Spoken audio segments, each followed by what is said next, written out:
Hello, fellow sapiens, and welcome to Boring Homo. I'm really glad you found your way here, settling into this quiet corner of the universe where we can explore the deep currents of our shared human story together.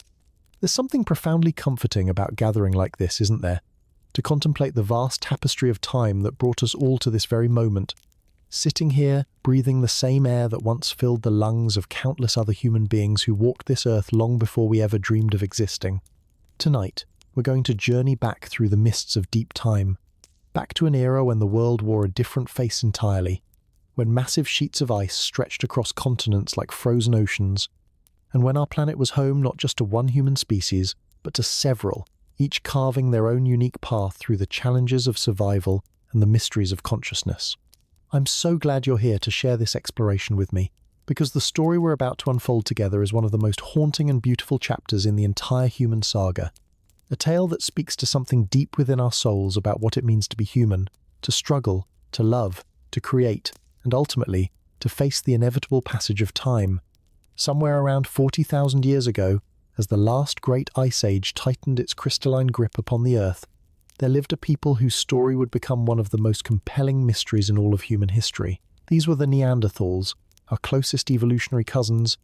a species so remarkably similar to us, and yet so distinctly their own, that their very existence challenges everything we think we know about what makes us uniquely human. They were not the brutish, primitive creatures that popular imagination has so often painted them to be, but rather sophisticated beings with rich inner lives, complex social structures, and a profound connection to the natural world that surrounded them like a living, breathing cathedral of ice and stone. Oh, and if you're enjoying these stories, I'd really appreciate a like or subscribe. Super curious where you're all listening from. So, drop a comment with your location and what time it is there. Alright, let's head back to those ancient days when multiple human species shared this beautiful, dangerous world. Picture, if you will, a landscape that defies the imagination of those of us who have only known the relatively gentle climate of our current interglacial period. The Europe of 40,000 years ago was a realm where winter was not merely a season but a way of life, where the aurora borealis danced across skies that stretched over endless tundra, where mammoths moved like living mountains across plains that sparkled with permafrost, and where the very air itself seemed to carry the weight of geological time. In this world of perpetual twilight and crystalline beauty, the Neanderthals had not merely survived but thrived for hundreds of thousands of years, their robust bodies perfectly adapted to the harsh realities of Ice Age existence, their minds sharp and creative enough to develop technologies and cultural practices that would serve them well through countless generations of struggle and triumph. These remarkable beings possessed brains that were, in many cases, actually larger than our own, housed within skulls that spoke of a different trajectory of human development, one that had taken its own unique path through the labyrinth of evolutionary possibility. Their faces, with their prominent brow ridges and broad noses, were not crude approximations of human beauty, but rather elegant adaptations to a world where every breath of frigid air needed to be warmed and humidified before it reached their lungs, where every facial feature served a crucial purpose in the delicate dance of survival that played out across the icebound landscapes of Pleistocene Europe and Western Asia. But perhaps most remarkably of all, the Neanderthals were not simply biological machines programmed for survival. They were beings capable of profound emotional depth, artistic expression, and spiritual contemplation. In the depths of caves that served as their winter refuges, they created the first known jewelry, carefully drilling holes through shells and teeth to create necklaces and ornaments that speak of an aesthetic sensibility every bit as sophisticated as our own. They buried their dead with flowers and grave goods, suggesting a complex understanding of mortality and perhaps even a belief in some form of afterlife that would comfort the grieving hearts of those left behind. When we examine the archaeological evidence of their daily lives, we discover a people who possessed an intimate knowledge of their environment that bordered on the mystical, who could read the subtle signs of changing weather patterns in the flight of birds and the behavior of animals, who understood the medicinal properties of plants and the seasonal rhythms that governed all life in their harsh but beautiful world. They crafted sophisticated tools from stone and bone, not merely for practical purposes, but with an attention to form and function that reveals an aesthetic appreciation for the act of creation itself, a understanding that the tools we make become extensions of our own bodies and expressions of our deepest intentions. The Neanderthal family groups moved across their vast territories, with the fluid grace of people who belonged entirely to the landscape they inhabited. Following the great migrations of reindeer and bison, establishing seasonal camps near rivers and lakes that provided both fresh water and abundant food resources, and creating complex networks of trade and communication that stretched across thousands of miles of challenging terrain. Their children learned not through formal education, but through the ancient wisdom of observation and participation, absorbing the accumulated knowledge of countless generations through stories told around flickering fires, through the patient guidance of elders who had themselves survived decades of harsh winters and dangerous summers, through the simple but profound act of watching and learning how to read the ever-changing moods of the natural world. Yet as we peer back through the archaeological record, we begin to discern the shadows of an approaching twilight, the subtle signs that this remarkable chapter of human history was slowly drawing to a close. Around 40,000 years ago, as the Neanderthals continued their ancient patterns of seasonal migration and seasonal camps, another human species was beginning to make its presence felt across the same landscapes that had been Neanderthal territory for hundreds of thousands of years. These newcomers, who we now recognize as our own direct ancestors, Homo sapiens, brought with them not only their own sophisticated technologies and cultural practices, but also something more subtle and perhaps more significant, a slightly different approach to the challenges of survival, a marginally more flexible response to environmental change, and perhaps most importantly, a reproductive advantage so small as to be almost invisible in any single generation, but so powerful over the course of millennia that it would ultimately reshape the entire future of human consciousness on Earth. The meeting between these two human species was not the dramatic confrontation that popular imagination often depicts. Not a sudden clash between civilization and barbarism, but rather a slow, complex process of interaction, competition, and gradual displacement that unfolded over thousands of years and across thousands of miles of shared territory. In some places, archaeological evidence suggests that Neanderthals and modern humans lived in close proximity for centuries, perhaps even millennia, sharing resources, exchanging technologies, and quite possibly sharing their lives in ways that left genetic traces still visible in the DNA of people living today, a reminder that the boundaries between human species have never been as clear and absolute as we sometimes imagine them to be. The genetic legacy that flows through our veins today carries whispers of these ancient encounters, fragments of Neanderthal DNA that remind us that we are not purely the descendants of one human lineage, but rather the inheritors of a complex tapestry of human experience that includes the wisdom, the struggles, and the dreams of multiple human species.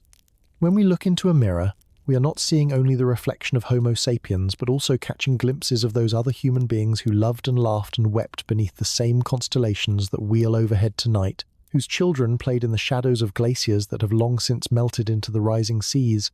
whose elders passed down stories and songs that have been lost to time,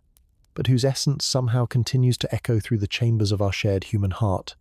The tools that Neanderthals crafted reveal not only their practical intelligence, but also something deeper and more mysterious about the nature of human creativity itself. Each carefully shaped stone blade, each precisely carved bone needle, each thoughtfully constructed shelter speaks of minds that were not merely solving immediate problems, but engaging in a kind of dialogue with the materials of their world, discovering in the resistance of stone and the flexibility of wood something approaching what we might call artistic expression. Their spear points, some of which required hundreds of individual strikes to create, demonstrate a patience and attention to detail that speaks of craftspeople who understood that the act of making beautiful, functional objects was itself a form of meditation, a way of connecting with the deeper rhythms of existence that flow beneath the surface of our everyday concerns. In the depths of caves scattered across Europe, archaeologists have discovered evidence of Neanderthal symbolic behavior that challenges our most fundamental assumptions about what makes us uniquely human. Cave paintings that may predate the arrival of modern humans in Europe, arrangements of stalactites and stalagmites that seem to have been deliberately modified for purposes we can only guess at, collections of unusual stones and crystals that appear to have been gathered, not for any practical purpose, but simply because they were beautiful, or strange, or somehow meaningful to minds that operated according to logics we are only beginning to understand. These discoveries suggest that the capacity for symbolic thought, for seeing meaning in abstract patterns and relationships, for creating art that serves no immediate survival function but instead feeds some deeper hunger of the soul, may be far older and more widely distributed among human species than we have ever dared to imagine. The social structures of Neanderthal communities appear to have been built around principles of cooperation and mutual care that rival anything we see in contemporary human societies. Archaeological evidence suggests that injured and disabled individuals were cared for by their communities for years, or even decades, after they could no longer contribute to the practical tasks of survival, a testament to social bonds that went far beyond mere utility and touched something approaching what we might recognize as love. Elderly Neanderthals, their teeth worn down by decades of processing tough plant fibers and animal hides, were provided with softer foods that had been pre-chewed or cooked to make them easier to digest, while individuals with healed fractures and other injuries that would have left them partially disabled were clearly supported by their communities through long periods of recovery and adaptation. The spiritual life of the Neanderthals remains largely mysterious to us, but the evidence we do have suggests beings who were deeply attuned to the sacred dimensions of existence, who understood death not as a simple biological event, but as a transition that required ritual acknowledgement and community support for both the deceased and those left behind. The flowers found in Neanderthal graves were not chosen randomly, but seem to have been selected for their symbolic properties, their colours and scents and seasonal associations, creating a kind of botanical poetry that speaks across tens of thousands of years to our own deep understanding of the ways in which the natural world can serve as a language for it, expressing the inexpressible experiences of love and loss and hope that define the human condition. Perhaps most remarkably of all, recent discoveries have begun to reveal the sophisticated ways in which Neanderthal communities managed their relationships with the environment around them, practicing forms of sustainable resource management that allowed them to thrive in the same territories for thousands upon thousands of years without depleting the natural systems upon which they depended. They appear to have understood, in ways that we are only beginning to rediscover, that human survival depends not on dominating or controlling the natural world, but on finding our proper place within the larger web of relationships that connect all living things, on learning to take only what we need and to give back more than we receive. As we prepare to follow this story through its full arc, from the height of Neanderthal civilization to their final disappearance from the archaeological record around 28,000 years ago, we must remember that we are not merely observing the extinction of a species, but witnessing the closing of a unique chapter in the grand experiment of human consciousness, the silencing of voices that had been part of the Earth's conversation for hundreds of thousands of years, the end of ways of knowing and being that will never again walk beneath the same stars that shine down upon us tonight, but whose influence continues to flow through our genes, our dreams, and our deepest longings for connection with something larger and more enduring than our individual lives. In the quiet moments before dawn, when the world holds its breath between the darkness of night and the promise of morning light, we might imagine ourselves standing at the edge of a Neanderthal encampment 40,000 years ago,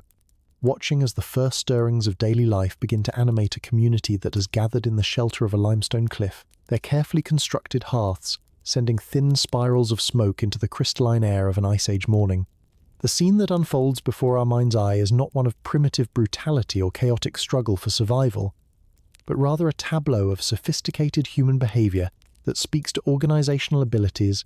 social cooperation, and technological innovation that would serve as the foundation for everything that human civilization would eventually become. The dwellings themselves reveal minds capable of complex three-dimensional thinking and long-term planning that extended far beyond the immediate needs of shelter from wind and cold. Archaeological excavations across Europe have uncovered the remains of Neanderthal structures that demonstrate a sophisticated understanding of engineering principles, with post holes arranged in careful geometric patterns, stone foundations laid with precision that would impress modern builders, and interior spaces organized according to functional zones that speak of people who understood the importance of creating environments that serve not just the physical needs of survival, but also the psychological requirements of community life and individual privacy. Within these ancient homes, we find evidence of hearths that were not simply places where fires were lit for warmth and cooking, but rather the social and spiritual centers around which entire communities organized their daily rhythms and seasonal celebrations. The careful arrangement of stones around these fire pits, the sophisticated ventilation systems that prevented smoke from accumulating in living spaces, and the deliberate placement of work areas and sleeping areas in relation to the warmth and light provided by the flames, all speak of people who understood fire, not merely as a tool for survival, but as a fundamental technology that could transform raw spaces into places of human meaning and connection. The stone tools scattered around these ancient hearths tell stories of technological sophistication that challenges everything we thought we knew about the cognitive abilities of our evolutionary cousins.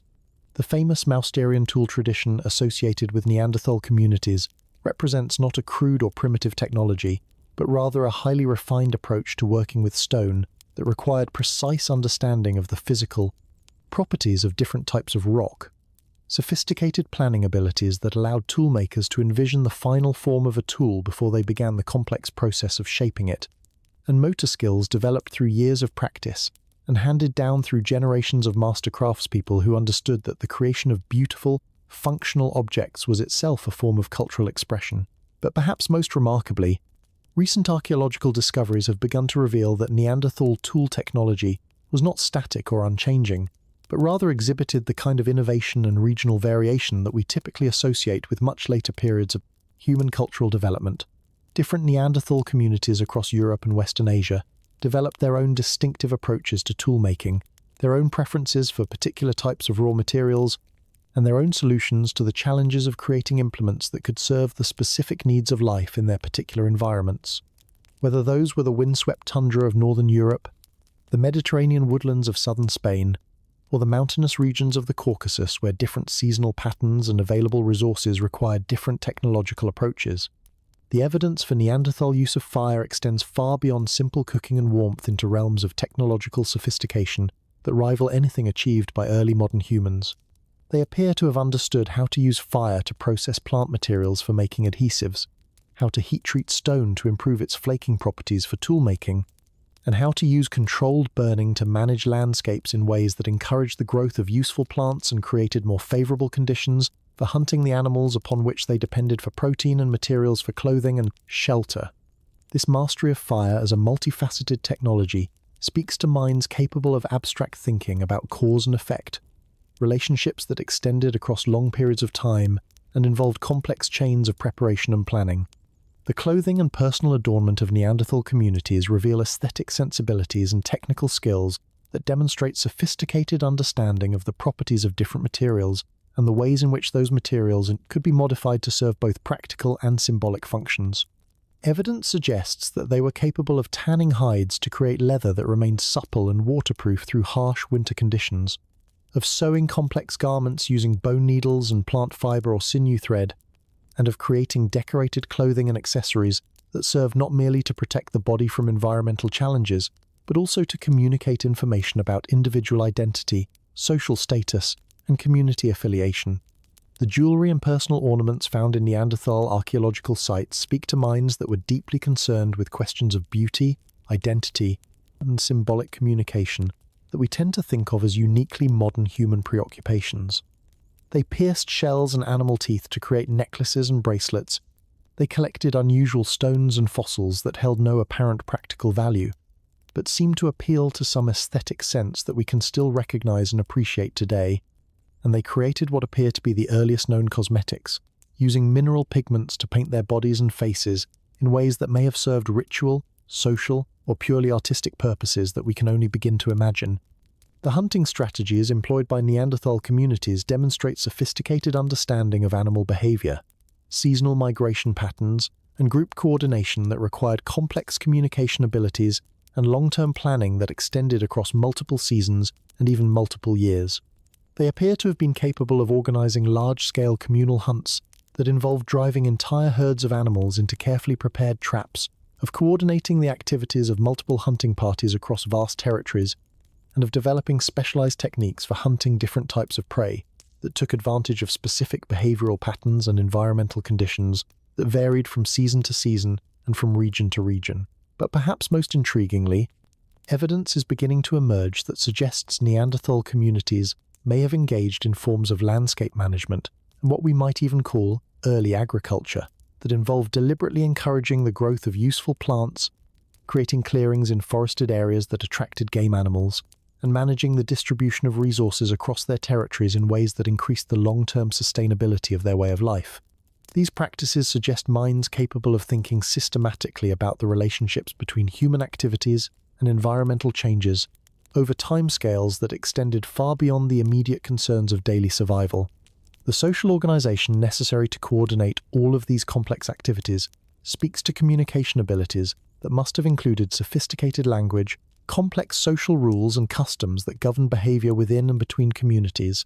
and educational systems that allowed the accumulated knowledge and skills of each generation to be passed down to their children and grandchildren with remarkable fidelity across hundreds of generations. The fact that recognizable Neanderthal cultural traditions persisted across vast geographical regions and enormous spans of time suggests social institutions that were both stable enough to maintain continuity and flexible enough to adapt to changing environmental conditions and new challenges. Recent discoveries have begun to suggest that Neanderthal communities may have engaged in forms of long-distance trade and cultural exchange that connected communities separated by hundreds or even thousands of miles, with exotic materials and distinctive tool styles appearing in archaeological sites far from their original sources, suggesting networks of communication and cooperation that span the entire range of Neanderthal territory and perhaps beyond. These trade networks not only facilitated the exchange of practical materials and useful technologies, but also served as conduits for the transmission of ideas, artistic styles, and cultural innovations that enriched the lives of communities throughout the Neanderthal world. As we contemplate the archaeological evidence for this remarkable flowering of human creativity and social organization, we begin to understand that the world of 40,000 years ago was home to not one but multiple sophisticated human civilizations, each following its own unique path through the challenges and opportunities presented by life during the last great ice age, each developing its own answers to the fundamental questions of how to live together in harmony with both the natural environment and the complex social relationships that bind human communities together across the generations. There is something deeply moving about holding in your hands a stone tool that was crafted by Neanderthal fingers 40,000 years ago, feeling the precise weight and balance that its maker intended, running your thumb along the sharp edges that were created through countless careful strikes of stone against stone, and knowing that you are touching something that represents not just a piece of ancient technology, but a direct connection to the thoughts, intentions, and daily struggles of another human being whose DNA still flows through the veins of people living today. These tools speak to us across the vast gulf of time in a language that transcends words, telling stories of survival and creativity, of patient skill and aesthetic sensibility, of minds that were every bit as capable of complex thought and emotional depth as our own, yet express those capabilities through technologies and cultural practices that followed pathways we can barely imagine. The Mousterian tool tradition that defines much of Neanderthal technology represents one of the most sophisticated stoneworking techniques ever developed by any human species, requiring not only exceptional manual dexterity and spatial reasoning, but also the kind of forward-thinking and planning abilities that we typically associate with much later periods of human cultural development. To create a proper Mousterian blade, a Neanderthal craftsperson had to begin with a careful selection of raw materials, choosing stones with precisely the right combination of hardness, grain structure, and fracture properties, then prepare a core through a complex series of preliminary strikes that would establish the proper angles and surfaces needed for the final tool-making process, and finally execute a sequence of precisely controlled hammer blows that required split-second timing and intimate understanding of how force and pressure would propagate through the crystalline structure of the stone. But perhaps even more remarkable than the technical sophistication of these tools is the evidence they provide for complex social learning and cultural transmission that span generations and connected communities across vast geographical distances. The consistency of Mousterian techniques across Europe and Western Asia suggests educational systems that were capable of preserving and transmitting detailed technical knowledge with remarkable fidelity, even as individual communities adapted their tool-making practices to local conditions and available materials. Young Neanderthals must have spent years learning not just the mechanical techniques of stone knapping, but also the deeper principles that governed the selection of materials, the planning of tool production sequences, and the integration of tool-making activities into the broader patterns of seasonal migration and resource management that shaped their entire way of life. The bone tools found in Neanderthal archaeological sites reveal another dimension of their technological sophistication,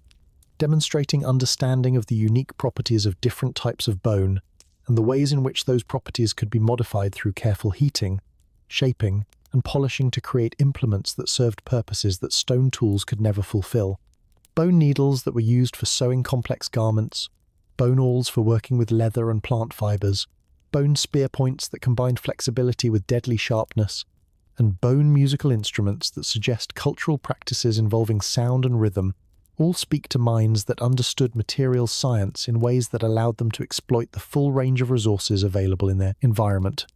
The wooden implements that have survived in exceptional preservation conditions provide tantalizing glimpses into what was probably a vast and sophisticated tradition of woodworking that has largely disappeared from the archaeological record due to the perishable nature of organic materials. The famous wooden spears from Schöningen, dating to around 400 years ago and representing some of the earliest known Neanderthal technology, demonstrate sophisticated understanding of wood selection, seasoning, and shaping that produced weapons with aerodynamic properties that rival modern javelins. These spears required not only technical skill in their manufacture, but also deep knowledge of forest ecology, understanding of which trees would provide the best materials at different times of year, and planning abilities that extended across multiple seasons as suitable wood was selected, harvested, and prepared for eventual toolmaking. The composite tools that combine multiple materials into single, integrated implements represent perhaps the highest achievement of Neanderthal technology, demonstrating engineering principles and problem-solving abilities that required sophisticated understanding of how different materials could be combined to create tools with properties that exceeded what any single material could provide. Spear points hafted onto wooden shafts with complex adhesives made from tree resins and plant fibers, knives with handles that provided better grip and control, and multi-part hunting implements that could be disassembled for transport and reassembled for use. All speak to minds that thought systematically about the relationships between form and function, between individual components and integrated systems, between immediate needs and long-term planning. The adhesives and binding materials developed by Neanderthal communities reveal sophisticated understanding of chemistry and material science that rivals anything achieved by early modern humans. Archaeological analysis has revealed that they were capable of producing complex adhesives by heating birch bark under carefully controlled conditions that required precise temperature management and timing, creating substances that remained flexible under cold conditions but provided strong, waterproof bonds that could hold composite tools together through the stresses of hunting and daily use. The production of these adhesives required not only technical knowledge but also forward planning, as the materials had to be gathered at specific times of year and processed according to complex sequences that might take days or weeks to complete. The evidence for Neanderthal use of pigments and dyes speaks to aesthetic sensibilities and symbolic thinking that extended far beyond the purely practical concerns of toolmaking and survival. Red and yellow ochres, black manganese oxides, and other mineral pigments found in Neanderthal sites were clearly being used for purposes that went beyond simple tool maintenance or hide processing, suggesting that these early humans understood colour as a form of communication, as a way of marking identity and status, and perhaps even as a medium for artistic expression that we are only beginning to understand and appreciate. The sophisticated understanding of fire demonstrated by Neanderthal communities extended far beyond simple cooking and warmth, to include complex pyrotechnologies that allowed them to modify materials in ways that greatly expanded their technological capabilities. They appear to have understood how to use controlled heating to improve the flaking properties of stone, how to use fire to harden wooden tools and weapons, how to use heat to extract useful compounds from plants and minerals, and how to use carefully managed fires to process foods in ways that made them more nutritious and easier to digest, all of which required detailed understanding of temperature control, fuel management, and the chemical changes that occur when different materials are subjected to heat under different conditions. The seasonal round of activities that governed Neanderthal life required sophisticated planning and coordination abilities that integrated toolmaking with hunting, gathering, shelter construction, and social activities in ways that maximized the efficiency of resource use while maintaining the flexibility needed to respond to changing environmental conditions. Different seasons required different toolkits, different hunting strategies, and different approaches to resource management, all of which had to be coordinated across multiple family groups and integrated with the complex social relationships that governed access to territories, sharing of resources, and transmission of knowledge from one generation to the next. The evidence for specialized tool production suggests that Neanderthal communities may have included individuals who devoted significant portions of their time to perfecting particular technological skills, creating the kind of craft specialization that we typically associate with much later periods of human cultural development. Some archaeological sites show clear evidence of intensive stone knapping activities that produced far more tools than any single family group could use, suggesting that skilled toolmakers may have been producing implements for trade or exchange with other communities, creating networks of technological exchange that connected Neanderthal groups across vast distances and allowed innovations developed in one region to spread throughout their entire geographical range. The wear patterns found on Neanderthal tools reveal detailed information about how these implements were actually used in daily life, providing insights into working techniques, task organization, and the integration of tool use with other activities that paint a vivid picture of Neanderthal daily life. Microscopic analysis of tool edges shows evidence of woodworking, hide processing, plant preparation, and bone carving activities that demonstrate the remarkable versatility of Neanderthal technology and the skill with which these tools were employed to accomplish the countless tasks that were necessary for survival and cultural expression in Ice Age Europe. The caching and storage of tools and raw materials demonstrates forward planning abilities that extended across multiple seasons and required sophisticated understanding of resource management, territorial organization, and the seasonal cycles that governed the availability of different materials. Hidden caches of high-quality stone, carefully stored collections of finished tools, and strategic placement of resource stockpiles near seasonal camps all speak to minds that were capable of thinking systematically about future needs and planning activities accordingly, creating technological systems that provided security and flexibility in an unpredictable and often dangerous world. The maintenance and repair of tools reveals another dimension of Neanderthal technological sophistication, demonstrating understanding that valuable implements required ongoing care and attention to maintain their effectiveness over extended periods of use. Evidence shows that they regularly resharpened stone blades, repaired broken hafting arrangements, and modified existing tools to serve new purposes, as circumstances required, all of which speaks to minds that understood tools not as disposable objects, but as valuable assets that deserved investment of time and effort to preserve their utility. This approach to tool maintenance required not only technical skill but also forward thinking about resource conservation and the economics of effort in environments where high-quality raw materials might be scarce or difficult to obtain.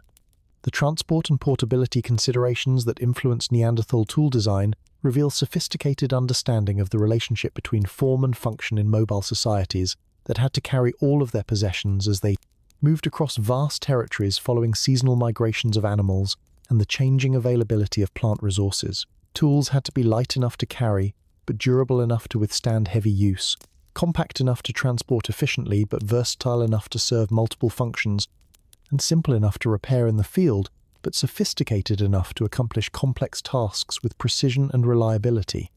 The solutions that Neanderthal craftspeople developed to these challenging design problems demonstrate engineering thinking that balances multiple competing requirements in ways that produce elegant and effective technological solutions.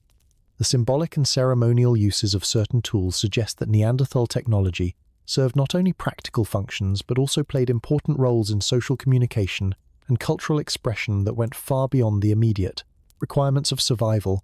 Some implements show evidence of decorative modification that served no apparent functional purpose, suggesting that they were valued for their aesthetic properties or their role in marking social status, group identity, or individual achievement.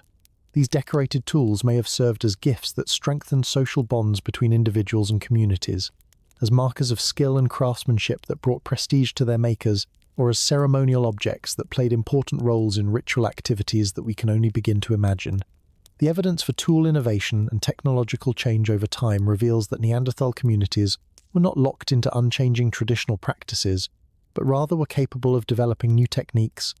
experimenting with novel approaches to familiar problems, and adapting their technologies to meet changing environmental conditions and social needs. Archaeological sequences show gradual refinements in tool-making techniques,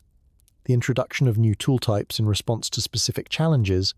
and the spread of innovations from one region to another through networks of cultural exchange that connected Neanderthal communities across vast distances and allowed successful adaptations to be shared throughout their entire geographical range. The integration of tool production with other aspects of Neanderthal culture demonstrates that technology was not an isolated domain of activity, but rather was deeply embedded in the social, economic, and spiritual life of these communities in ways that gave meaning and structure to their entire way of life. Tool-making activities were coordinated with seasonal rounds of hunting and gathering, with the social obligations that governed relationships between different family groups, and with the ceremonial cycles that marked important transitions in the lives of individuals and communities. Young people learned tool-making skills not in isolation, but as part of a comprehensive education that included knowledge of natural history, social customs, spiritual practices, and the complex web of relationships that connected all aspects of Neanderthal cultural life. The raw material procurement strategies employed by Neanderthal communities reveal sophisticated understanding of geological processes, landscape formation, and the distribution of high-quality stone sources across their territories that required detailed knowledge of regional geography and the ability to plan complex logistical operations that might involve traveling hundreds of miles to obtain specific types of raw materials. Some archaeological sites show evidence that Neanderthals were willing to invest significant time and effort in obtaining superior stone from distant sources, rather than making do with locally available materials of inferior quality, suggesting that they understood the long-term benefits of using the best possible materials for their most important tools. The workshop areas and production sites found in Neanderthal archaeological contexts reveal organized approaches to tool manufacture that involve designated spaces for different aspects of the production process, systematic approaches to waste management and raw material storage, and social arrangements that allowed skilled craftspeople to work efficiently while sharing knowledge and techniques with less experienced community members. These workshop areas were not simply places where tools happened to be made, but rather were carefully organized technological centers that facilitated the complex social and technical processes involved in creating and maintaining the material culture that supported Neanderthal survival and cultural expression. The microscopic analysis of tool surfaces and the residues that remain on ancient implements provide detailed insights into the specific tasks that these tools were used to accomplish, revealing a level of functional specialization and task-specific optimization that demonstrates sophisticated understanding of the relationship between tool design and performance characteristics. Different tools were clearly designed and manufactured for specific purposes, with blade angles, edge configurations, and hafting arrangements that were optimized for particular types of cutting, scraping, piercing, or processing activities, all of which required detailed understanding of the mechanical principles that govern tool effectiveness and the ability to translate that understanding into practical manufacturing techniques. As we contemplate the technological achievements of our Neanderthal cousins, we begin to understand that their approach to tool-making and material culture represented not a primitive stage in the development of human technology, but rather a sophisticated and fully realized technological tradition that was perfectly adapted to the challenges and opportunities of Ice Age life, a tradition that demonstrates cognitive abilities, planning skills, and creative problem-solving capabilities that remind us that intelligence and innovation have taken many different forms throughout the long history of human consciousness on Earth, and that the tools we create are always more than mere objects, serving as extensions of our thoughts, expressions of our values, and bridges that connect us across the vast expanses of time to the dreams and aspirations of all those who came before us. In the flickering amber light of a Neanderthal hearth on a winter evening 35,000 years ago, we might have witnessed scenes of such profound tenderness and humanity that they would have brought tears to our eyes, moments that remind us that the capacity for love, for grief, for joy, and for the countless small acts of care that bind families together across the generations is not a recent invention of modern human consciousness, but rather represents something far older and more fundamental about what it means to be human. Around these ancient fires, children learn not only the practical skills they would need to survive in a harsh and unforgiving world, but also the deeper lessons about belonging, about loyalty, about the sacred bonds that connect us to those we love, and the responsibilities we bear toward those who depend upon us for their very survival. The archaeological evidence for Neanderthal family life reveals social structures of remarkable complexity and emotional depth, with multi-generational groups that included not only parents and their children but also grandparents, aunts and uncles, cousins, and adopted members who had been welcomed into the family circle through marriage, alliance, or simple human compassion for those who had lost their own kin to the countless dangers that threatened survival in Ice Age Europe. These extended family networks provided not only practical advantages in terms of shared labor, accumulated knowledge, and mutual protection, but also created rich social environments where children could form multiple attachments, learn from different teachers, and develop the complex social skills that would serve them throughout their lives as they navigated the intricate web of relationships that governed Neanderthal society. The care provided to children within Neanderthal families appears to have been both intensive and extended, with archaeological evidence suggesting that young people remained closely associated with their family groups for many years, beyond the age at which they could contribute meaningfully to subsistence activities, receiving continued education, protection, and emotional support that allowed them to develop their full potential as skilled, knowledgeable, and socially competent adults. The toys and miniature tools found in Neanderthal sites speak to communities that understood childhood as a time of learning and play, where young minds could explore and experiment without the pressures of adult responsibilities, where creativity and curiosity were encouraged and nurtured, and where the transition from childhood to adulthood was marked by gradual increases in responsibility rather than abrupt initiation into the harsh realities of survival. The evidence for care of elderly and disabled family members reveals ethical systems that placed high value on preserving and honoring the wisdom of those who had lived long lives and learned hard-won lessons about survival, adaptation, and the deeper meanings of human existence. Archaeological sites have yielded remains of individuals who lived for years or even decades after suffering injuries that would have left them unable to hunt, gather food, or contribute directly to the practical tasks of daily survival, clear proof that their families and communities were willing to invest significant resources in caring for people whose value lay not in their physical capabilities, but in their knowledge, their emotional bonds with other family members, and their irreplaceable role in maintaining the cultural continuity that connected each generation to the accumulated wisdom of all those who had come before. The burial practices of Neanderthal communities provide some of the most moving evidence we have for the depth of their emotional lives, and their sophisticated understanding of death, not as a simple biological event, but as a profound transition that required ritual acknowledgement, community support, and careful attention to the spiritual and psychological needs of both the deceased and those left behind to grieve and remember. The flowers found in Neanderthal graves were not placed there randomly, but appear to have been chosen for their symbolic properties, their seasonal associations, and their aesthetic qualities, creating botanical poetry that speaks across tens of thousands of years to our own deep understanding of the ways in which the natural world can serve as a language for expressing the inexpressible experiences of love and loss that define the human condition. The grave goods found with Neanderthal burials suggest beliefs about death and afterlife that were complex enough to require provisions for a journey to another realm of existence, with tools, ornaments, and food placed carefully alongside the deceased, in arrangements that speak of communities that understood death not as an ending but as a transformation, not as a separation but as a continuation of relationships that transcended the boundaries of physical existence. These burial practices required not only emotional investment in individual relationships, but also sophisticated theological thinking about the nature of consciousness, the meaning of mortality, and the possibility of existence beyond the physical world, all of which demonstrates cognitive abilities and spiritual sensibilities that we are only beginning to fully appreciate and understand. The evidence for Neanderthal pair bonding and mate selection reveals social systems that balanced individual choice with family and community interests, creating stable partnerships that could provide emotional support, practical cooperation, and shared responsibility for child-rearing in ways that strengthened both individual relationships and broader social networks. The demographic patterns found in Neanderthal sites suggest that these partnerships were often long-lasting, with couples remaining together through multiple reproductive cycles and sharing the responsibilities of raising children who would carry forward the genetic heritage and cultural knowledge of both family lines into future generations. The role of women in Neanderthal society appears to have been both complex and variable, with evidence suggesting that females participated in a wide range of activities including tool-making, hunting, gathering, childcare, and social leadership in ways that demonstrate that gender roles were flexible enough to accommodate individual talents and preferences, while still maintaining the social coordination necessary for group survival. The physical evidence suggests that Neanderthal women were robust and capable individuals who shared many of the same activities as men,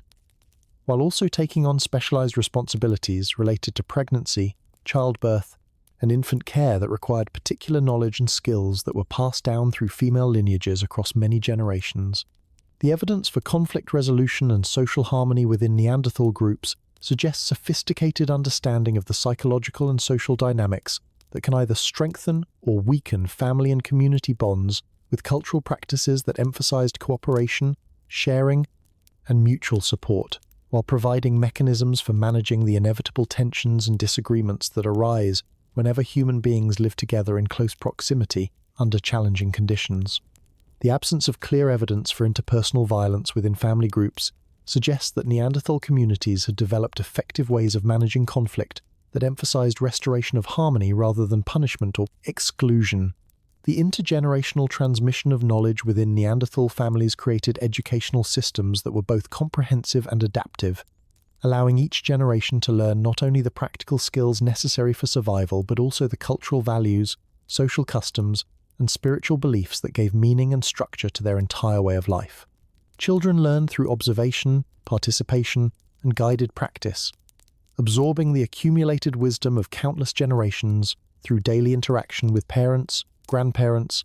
and other family members who served as teachers, mentors, and role models in a process of cultural transmission that was both informal and extraordinarily effective. The seasonal celebrations and family rituals that marked important transitions in the lives of individuals and communities created shared experiences that strengthened family bonds, while also connecting each family group to the broader cycles of birth, growth, maturity, and death that governed all life in their harsh but beautiful world. These celebrations may have included naming ceremonies for newborn children, coming-of-age rituals for young adults, marriage ceremonies that formalized pair bonds and created new family alliances, and memorial services that honored the dead while helping the living process their grief and maintain their connections to those they had lost.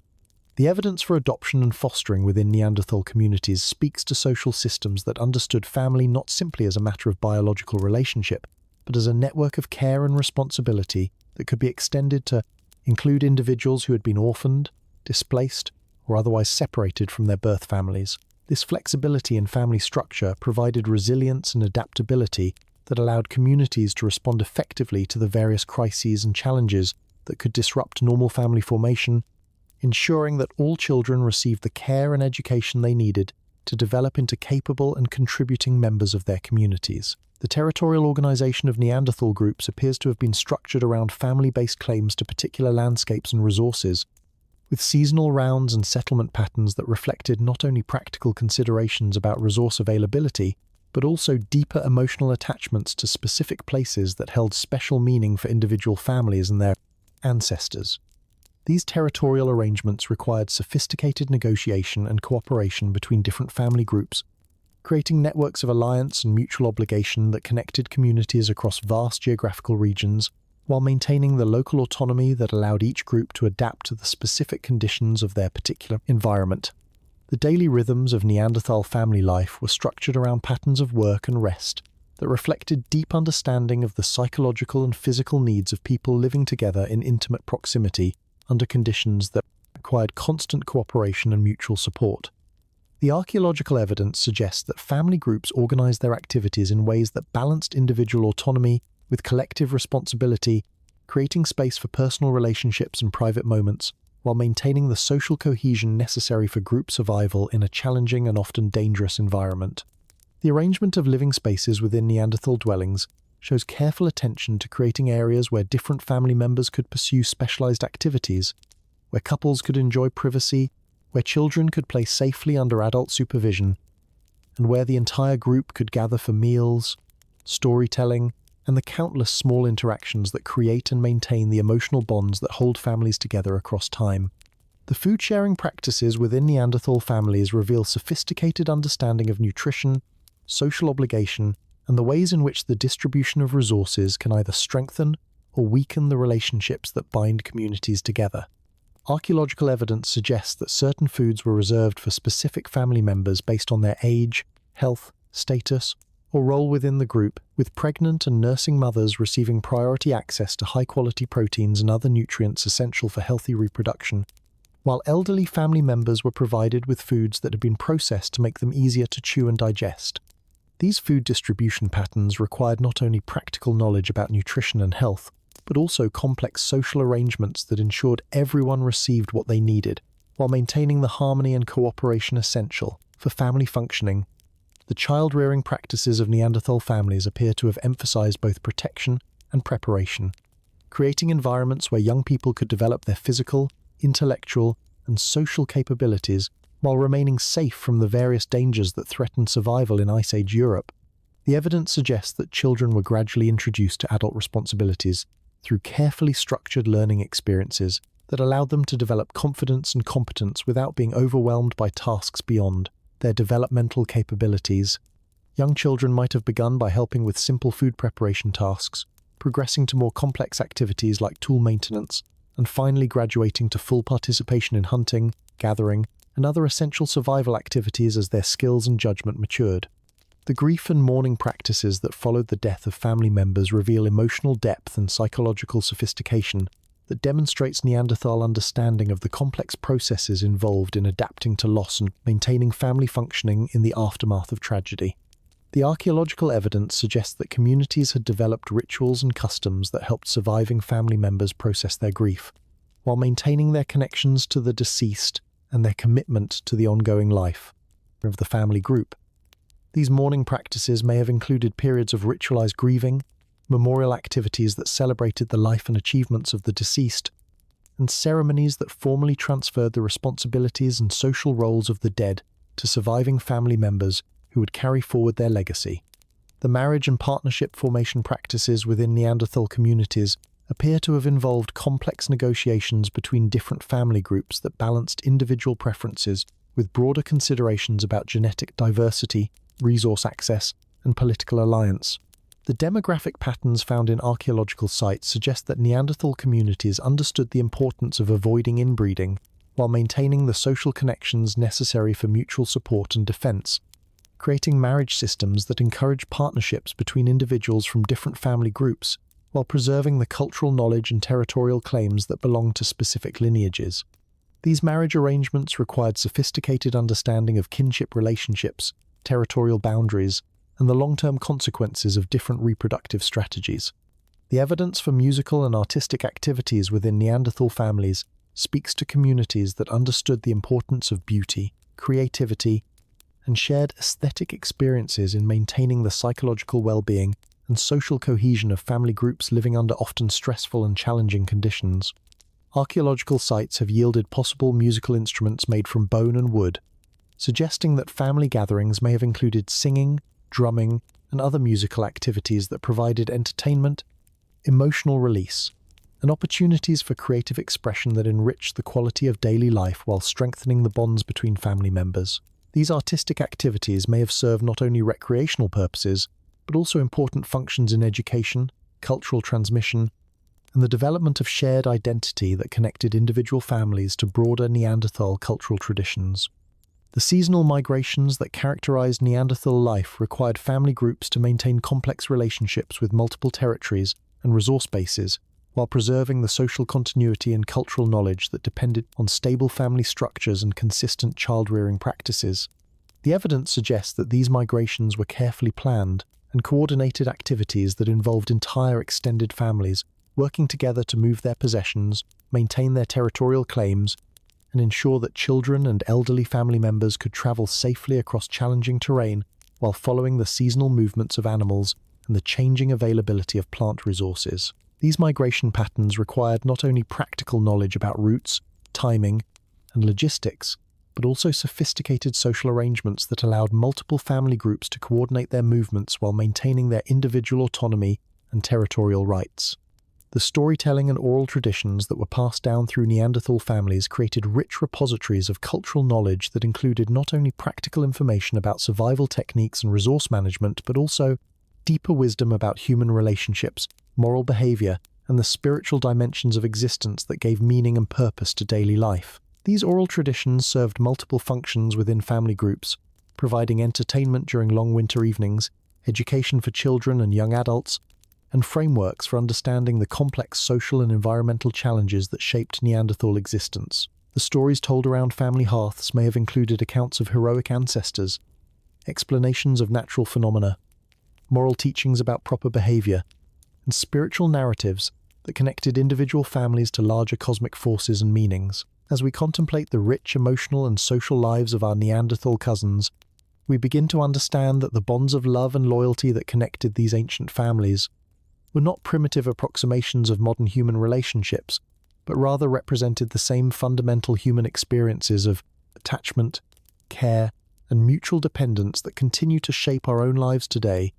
reminding us that the capacity for deep emotional connection and the willingness to sacrifice for those we love represents something timeless and universal about the human experience that transcends the boundaries between species and connects us across the vast expanses of time to all those who have ever gathered around fires, shared food and stories, raised children, and grieved for those they have lost,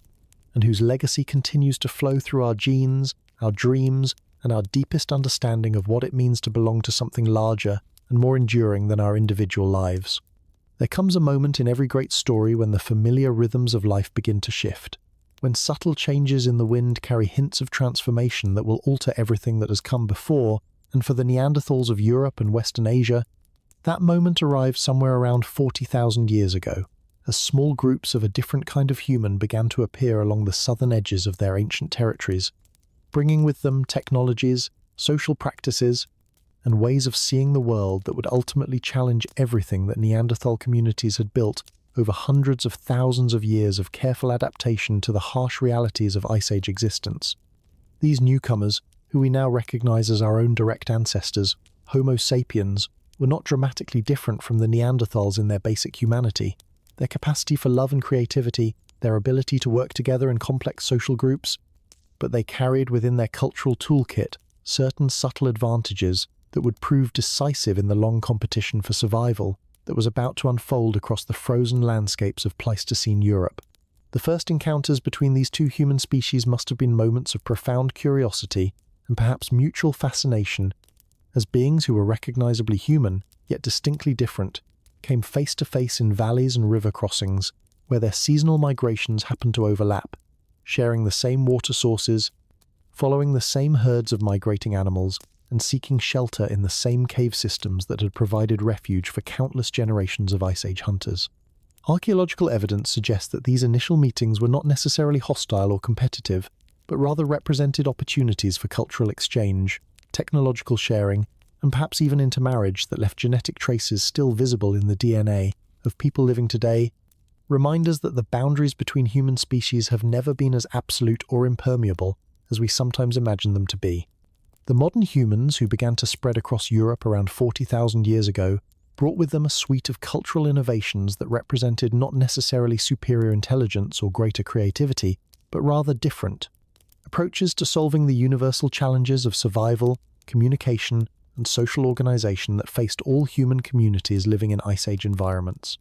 Their tool technologies, while not more sophisticated than those developed by Neanderthal communities, showed greater standardization across large geographical regions, suggesting communication networks and cultural transmission systems that allowed innovations to spread more rapidly between distant communities, creating technological traditions that could adapt more quickly to changing environmental conditions or new resource opportunities. The artistic traditions of these early modern humans appear to have emphasized symbolic representation and abstract communication in ways that complemented but differed from the aesthetic sensibilities developed by Neanderthal communities over their long history of cultural evolution. The cave paintings, carved figurines, and decorative objects associated with early Homo sapiens show sophisticated understanding of symbolic communication, narrative representation, and the creation of shared cultural meanings that could bind together communities separated by vast distances and different local conditions, creating forms of social solidarity and group identity that may have provided advantages in coordinating large-scale activities like seasonal migrations, territorial defense, or resource management. The settlement patterns and population densities of early modern human communities suggest social organizations that could support larger group sizes and more complex hierarchical structures than those typically found in Neanderthal. Societies, possibly reflecting different approaches to leadership, resource distribution, and conflict resolution that allowed Homo sapiens communities to maintain social cohesion across larger territories and more diverse environmental conditions. These organizational differences may have provided competitive advantages in situations where resources were scarce, or where coordination between multiple groups was necessary for successful hunting, gathering, or defense against environmental challenges. The linguistic capabilities of early modern humans, while impossible to reconstruct directly from archaeological evidence, appear to have supported forms of communication that emphasized abstract thinking, symbolic reference, and the transmission of complex cultural information across generations, and between distant communities in ways that may have facilitated more rapid cultural adaptation and innovation than was possible within the more localized communication systems that characterized Neanderthal societies. These linguistic differences, however subtle they may have been, could have provided significant advantages in situations requiring coordination between multiple groups, long-distance planning, or the rapid transmission of information about changing environmental conditions or new resource opportunities. The reproductive strategies and demographic patterns of early Homo sapiens populations suggest life history characteristics that emphasized faster population growth, shorter generation times, and greater geographic mobility than those typically found in Neanderthal communities, possibly reflecting different approaches to balancing the competing demands of individual survival and reproductive success. In environments where resources were unpredictable and territorial boundaries were constantly shifting due to climate change and the movements of animal populations, these demographic differences, while individually small, could have accumulated over time to create significant population advantages that affected competition for territories, resources, and mating opportunities. The environmental adaptations developed by early modern humans appear to have emphasized flexibility and rapid response to changing conditions rather than the deep, localized knowledge and long-term territorial stability that characterized Neanderthal survival strategies, possibly reflecting different evolutionary histories and different approaches to managing the uncertainties and risks associated with life in highly variable Ice Age environments. While Neanderthal communities had achieved remarkable success through intensive exploitation of familiar territories and detailed knowledge of local resources, the newcomers brought strategies that emphasized exploration, innovation, and rapid adaptation to new environments that may have provided advantages during periods of rapid climate change or resource depletion. The social networks and alliance systems that connected early Homo sapiens communities across vast geographical regions appear to have been more extensive and more formalized than those found in Neanderthal societies, possibly reflecting different approaches to managing relationships between groups, sharing information about resources and dangers, and coordinating responses to environmental challenges that affected multiple communities simultaneously. These network differences may have provided crucial advantages in situations requiring collective action, resource sharing during times of scarcity, or coordinated responses to external threats that no single community could address alone. The technological innovations that distinguished early modern human communities included not only new types of tools and weapons, but also new approaches to technology transfer, standardization, and integration that allowed successful innovations to spread rapidly throughout their entire cultural range, while maintaining the flexibility necessary for local adaptation to specific environmental conditions and resource opportunities. This combination of standardization and adaptability may have provided significant advantages in rapidly changing environments where communities needed to balance the benefits of proven technologies with the need for innovation and experimentation. The spiritual and ceremonial practices of early Homo sapiens communities, while sharing many fundamental similarities with those developed by Neanderthal societies, appear to have emphasized forms of symbolic expression and community ritual that could create shared identities and cultural meanings across larger geographical regions and more diverse environmental conditions, possibly providing social advantages in situations requiring cooperation between multiple groups or coordination of activities across vast territories and diverse resource bases. As these two human species began to share the same landscapes, the stage was set for a complex process of interaction, competition, and gradual displacement that would unfold over thousands of years and ultimately determine which cultural traditions, genetic lineages, and ways of being human would survive to shape the future development of human consciousness on Earth. The outcome of this process was not predetermined by any inherent superiority of one species over another, but rather emerged from the complex interplay of environmental changes, demographic processes, and cultural innovations that favored certain survival strategies over others during a critical period in human evolutionary history. The archaeological record from sites where both Neanderthals and modern humans were present shows evidence of cultural exchange, technological borrowing, and possibly even peaceful coexistence that lasted for centuries or millennia in some regions, suggesting that the replacement of Neanderthal populations by modern humans was not a sudden or violent process, but rather a gradual demographic transition that involved complex interactions between communities that were learning from each other, even as they competed for the same resources and territories.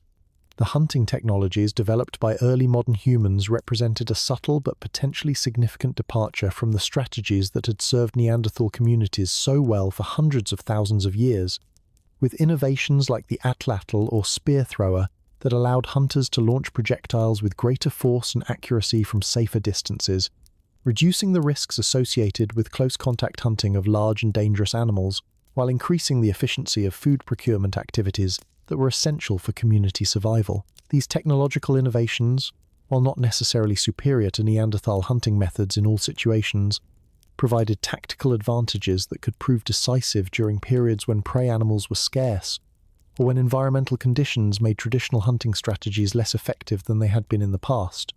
The seasonal mobility patterns of early Homo sapiens groups appear to have emphasized longer distance movements and more flexible territorial arrangements than those typically found in Neanderthal societies, possibly reflecting different approaches to resource management and risk mitigation that allowed modern human communities to exploit a wider range of environments while maintaining the social connections necessary for information, sharing, mate exchange, and mutual support during times of environmental stress or resource scarcity. These mobility differences may have provided crucial advantages during periods of rapid climate change, when communities needed to adapt quickly to shifting resource distributions or changing environmental conditions that made traditional territorial arrangements less sustainable than they had been in previous generations. The food processing and storage technologies employed by early modern humans show evidence of innovations that allowed for more efficient exploitation of plant resources, more effective preservation of surplus food during times of abundance, and more sophisticated approaches to dietary diversification that could provide nutritional insurance against the periodic food shortages that threatened all Ice Age communities. These dietary innovations, including the development of new cooking techniques, food storage methods, and plant processing technologies, may have provided demographic advantages that accumulated slowly over many generations, but ultimately contributed to population growth rates that exceeded those achievable by communities relying on more traditional subsistence strategies. The clothing and shelter technologies developed by early Homo sapiens communities appear to have emphasized portability, versatility, and rapid construction techniques that were well suited to the highly mobile lifestyles that characterized their approach to territorial exploitation and resource management. While Neanderthal communities had developed sophisticated technologies for creating warm, durable clothing and sturdy, comfortable shelters that were perfectly adapted to their more sedentary lifestyle and intensive exploitation of familiar territories, the newcomers brought innovations that prioritized flexibility and rapid deployment over permanence and local optimization, creating technological systems that could support more frequent relocations and more opportunistic approaches to resource exploitation. The social learning and cultural transmission systems that allowed early modern human communities to maintain cultural coherence across vast geographical distances and diverse environmental conditions appear to have emphasized standardization, formalization, and systematic approaches to education that differed from the more personalized and localized learning systems that characterized Neanderthal societies. These differences in cultural transmission may have provided advantages in situations where communities needed to coordinate activities across large territories, share complex technical information between distant groups, or maintain cultural innovations in the face of environmental changes that disrupted traditional social arrangements and territorial boundaries. The trade and exchange networks that connected early Homo sapiens communities across Europe, Africa, and Western Asia represent some of the most extensive and sophisticated commercial systems ever developed by any human species, with archaeological evidence showing the movement of raw materials, finished goods, and cultural innovations across distances that required complex logistical planning, systematic relationship management, and sophisticated understanding of the economic principles that govern successful long-distance exchange. These trade networks not only facilitated the spread of technological innovations and cultural practices, but also created forms of social solidarity and mutual obligation that could support collective action on scales that exceeded anything achievable by more localized community organizations. The symbolic and artistic traditions that flourished among early modern human communities during their expansion into Europe represent an explosion of creative expression that encompassed not only traditional forms like cave painting and carved figurines, but also innovations in personal ornamentation, musical instruments,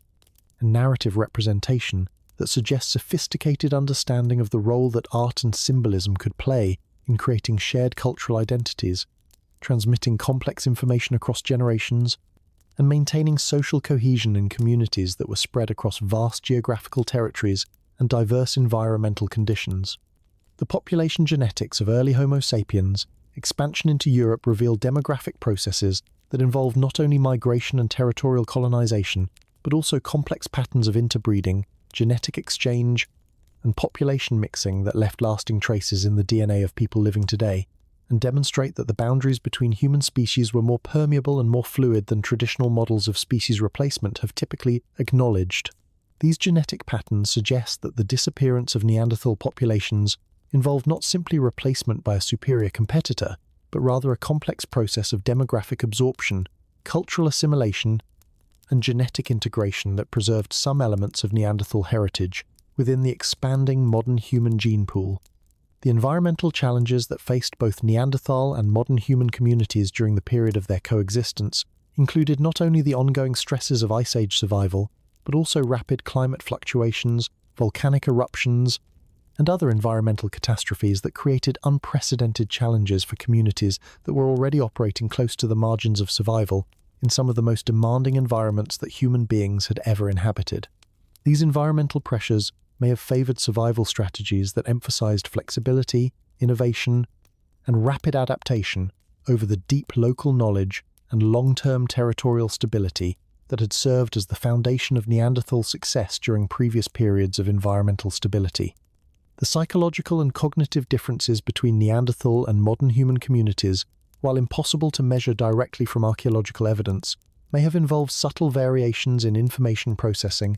social cognition, and cultural learning that created small but cumulative advantages for modern human survival strategies in environments that required rapid adaptation, extensive cooperation, and sophisticated management of complex social and environmental relationships. These cognitive differences, if they existed at all, would have been matters of degree rather than fundamental distinctions, representing variations on shared themes of human intelligence rather than categorical differences between primitive and advanced forms of consciousness. Yet beneath these surface interactions, deeper currents of change were beginning to reshape the entire human landscape of Ice Age Europe as the subtle advantages carried by modern human communities began to accumulate across generations, creating demographic and cultural pressures that would eventually lead to the disappearance of Neanderthal populations from the archaeological record and the establishment of Homo sapiens as the sole surviving human species on Earth, inheritors of a planet that had once been home to multiple forms of human consciousness, each with its own unique contributions to the grand experiment of intelligent life in the universe,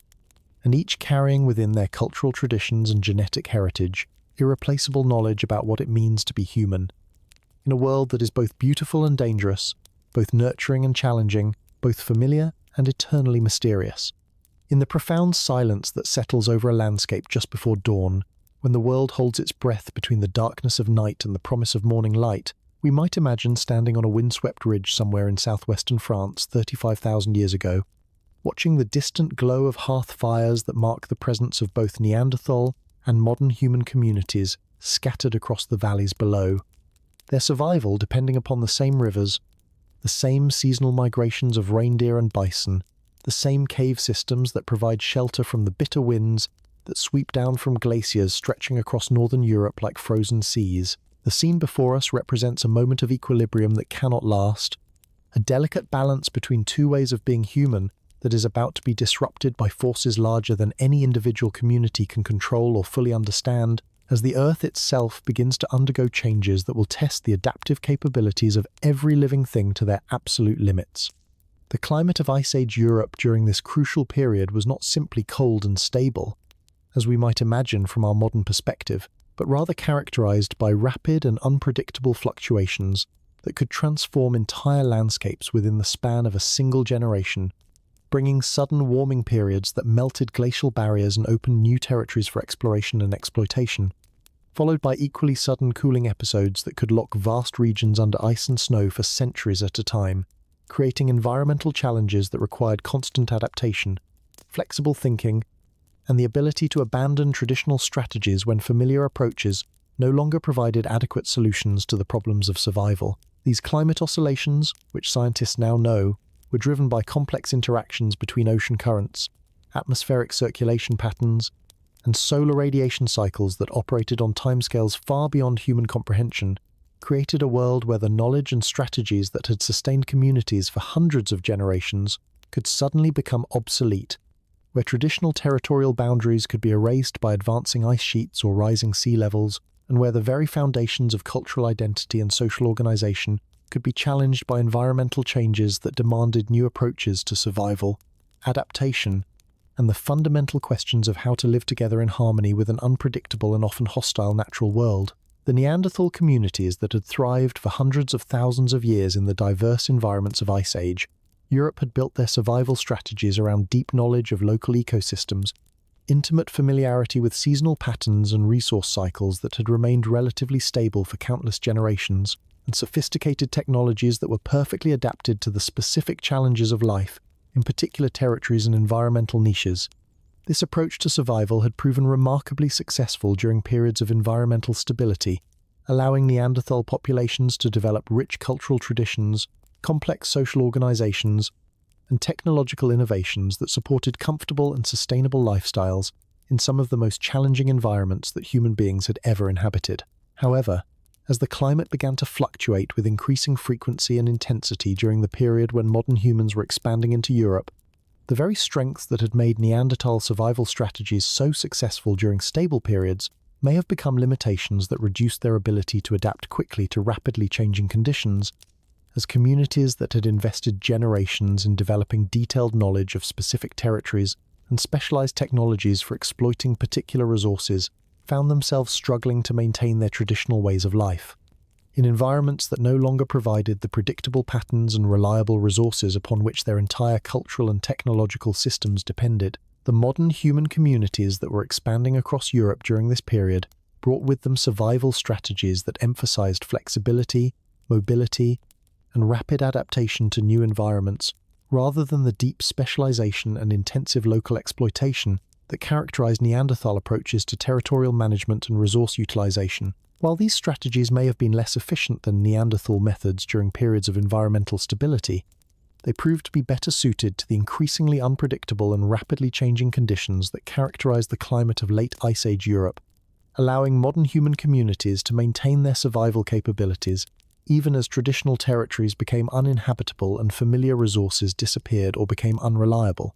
The competition for resources that developed between Neanderthal and modern human communities was not necessarily direct or violent, but rather took the form of demographic pressure that gradually reduced the territorial options available to Neanderthal groups, while simultaneously challenging their ability to maintain the population densities and social organizations that had supported their traditional lifestyles for countless generations. As modern human populations expanded into territories that had previously been exclusively Neanderthal, they created new patterns of resource exploitation, territorial boundary definition, and social organization that altered the ecological and social environments in ways that made traditional Neanderthal survival strategies less viable than they had been in the past. The archaeological evidence from this period shows not conquest or displacement through warfare, but rather a gradual process of demographic replacement that unfolded over thousands of years and involved complex patterns of interaction, intermarriage, and cultural exchange that preserved some elements of Neanderthal heritage within the expanding modern human populations, while ultimately leading to the disappearance of recognizably Neanderthal communities from the archaeological record. This process appears to have been neither intentional nor coordinated, but rather emerged from the accumulated effects of countless individual decisions about where to live, whom to marry, and how to respond to the environmental and social challenges that faced all human communities during this period of rapid change. The refugia where Neanderthal populations persisted longest were typically marginal environments that offered protection from climate extremes and competition from expanding modern human populations, such as mountainous regions with complex topographies that provided diverse microenvironments and resource opportunities, coastal areas with reliable marine resources that could supplement terrestrial hunting and gathering activities,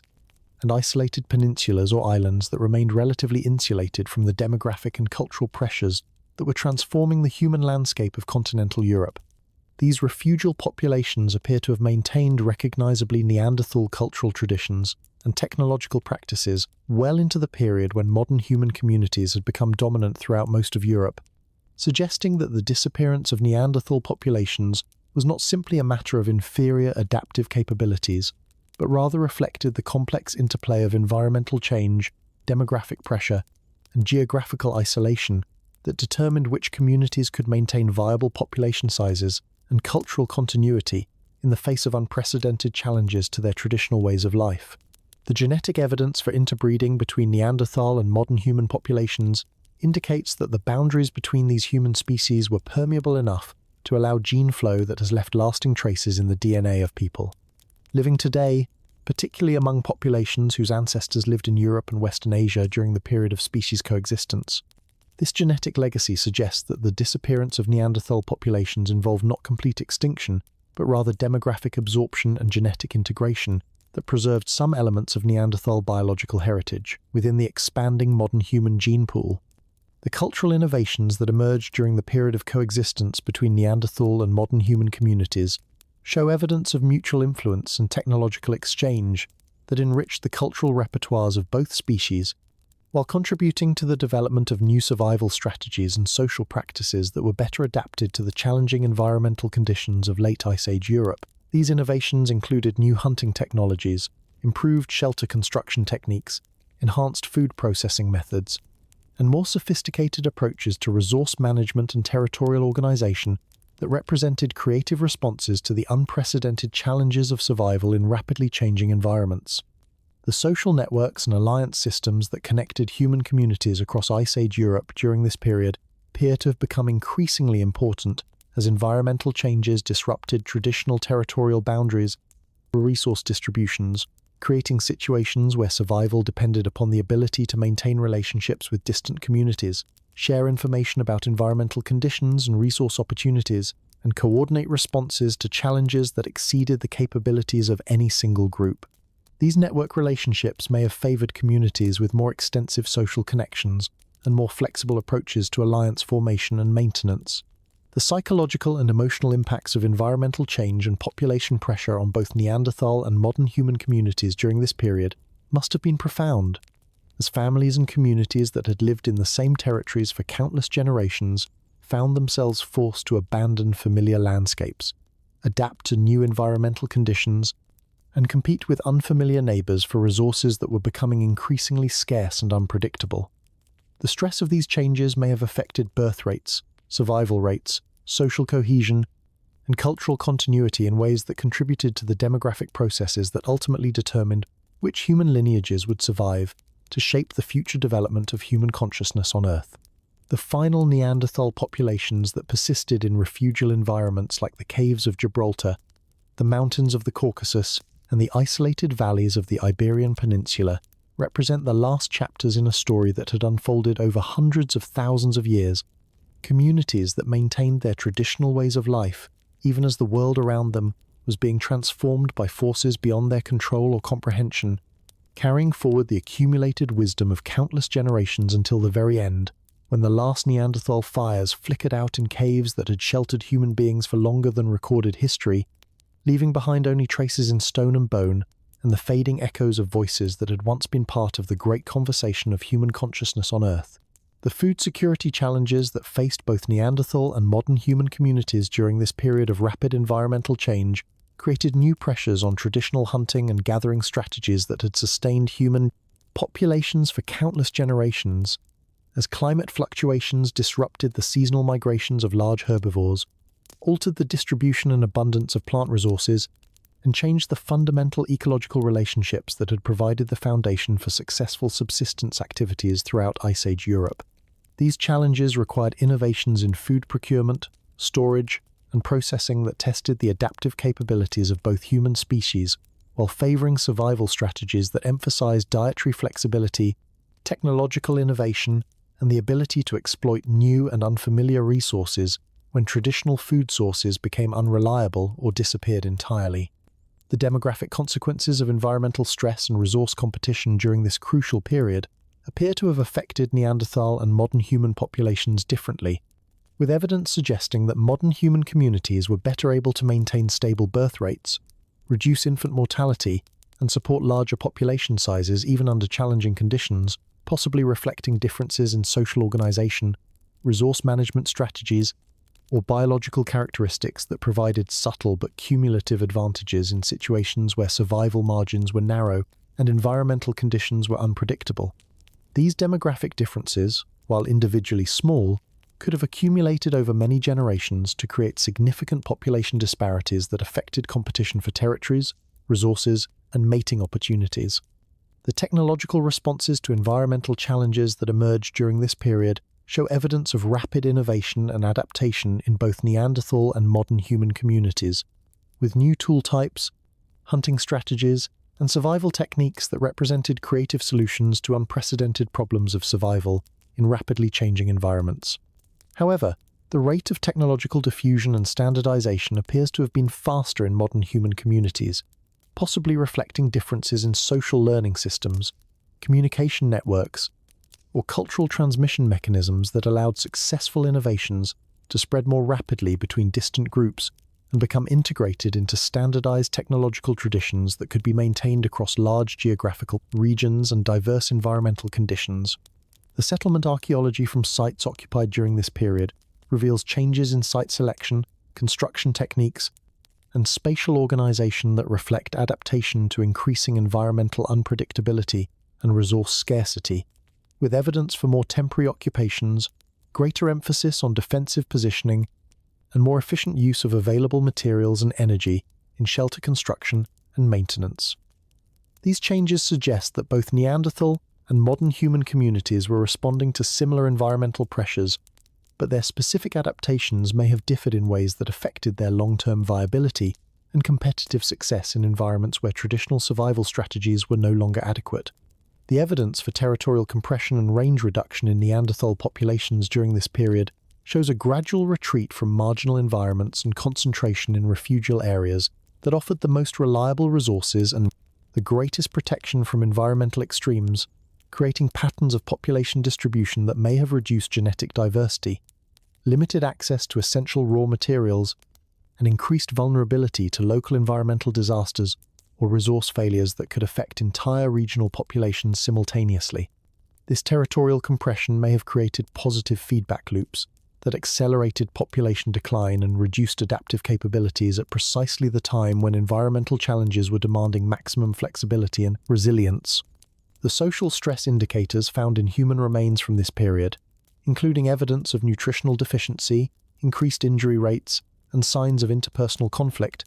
suggest that both Neanderthal and modern human communities were experiencing unprecedented levels of environmental and social pressure that tested the limits of their adaptive capabilities and may have contributed to breakdown in traditional social institutions, family structures, and cultural practices that had provided stability and cohesion during previous periods of environmental challenge. These stress indicators appear to be more pronounced in Neanderthal populations, possibly reflecting greater vulnerability to the disruptive effects of rapid environmental change and increased competition for scarce resources. The cultural continuity and innovation patterns that characterize the archaeological record from this period show interesting differences between Neanderthal and modern human responses to environmental challenge, with Neanderthal communities appearing to maintain traditional cultural practices and technological approaches even under changing conditions, while modern human communities showed greater willingness to abandon traditional methods and experiment with new approaches when familiar strategies proved inadequate. These different approaches to cultural change may have reflected deeper differences in social learning systems, risk tolerance, or cognitive flexibility that affected the ability of different communities to adapt successfully to unprecedented environmental challenges.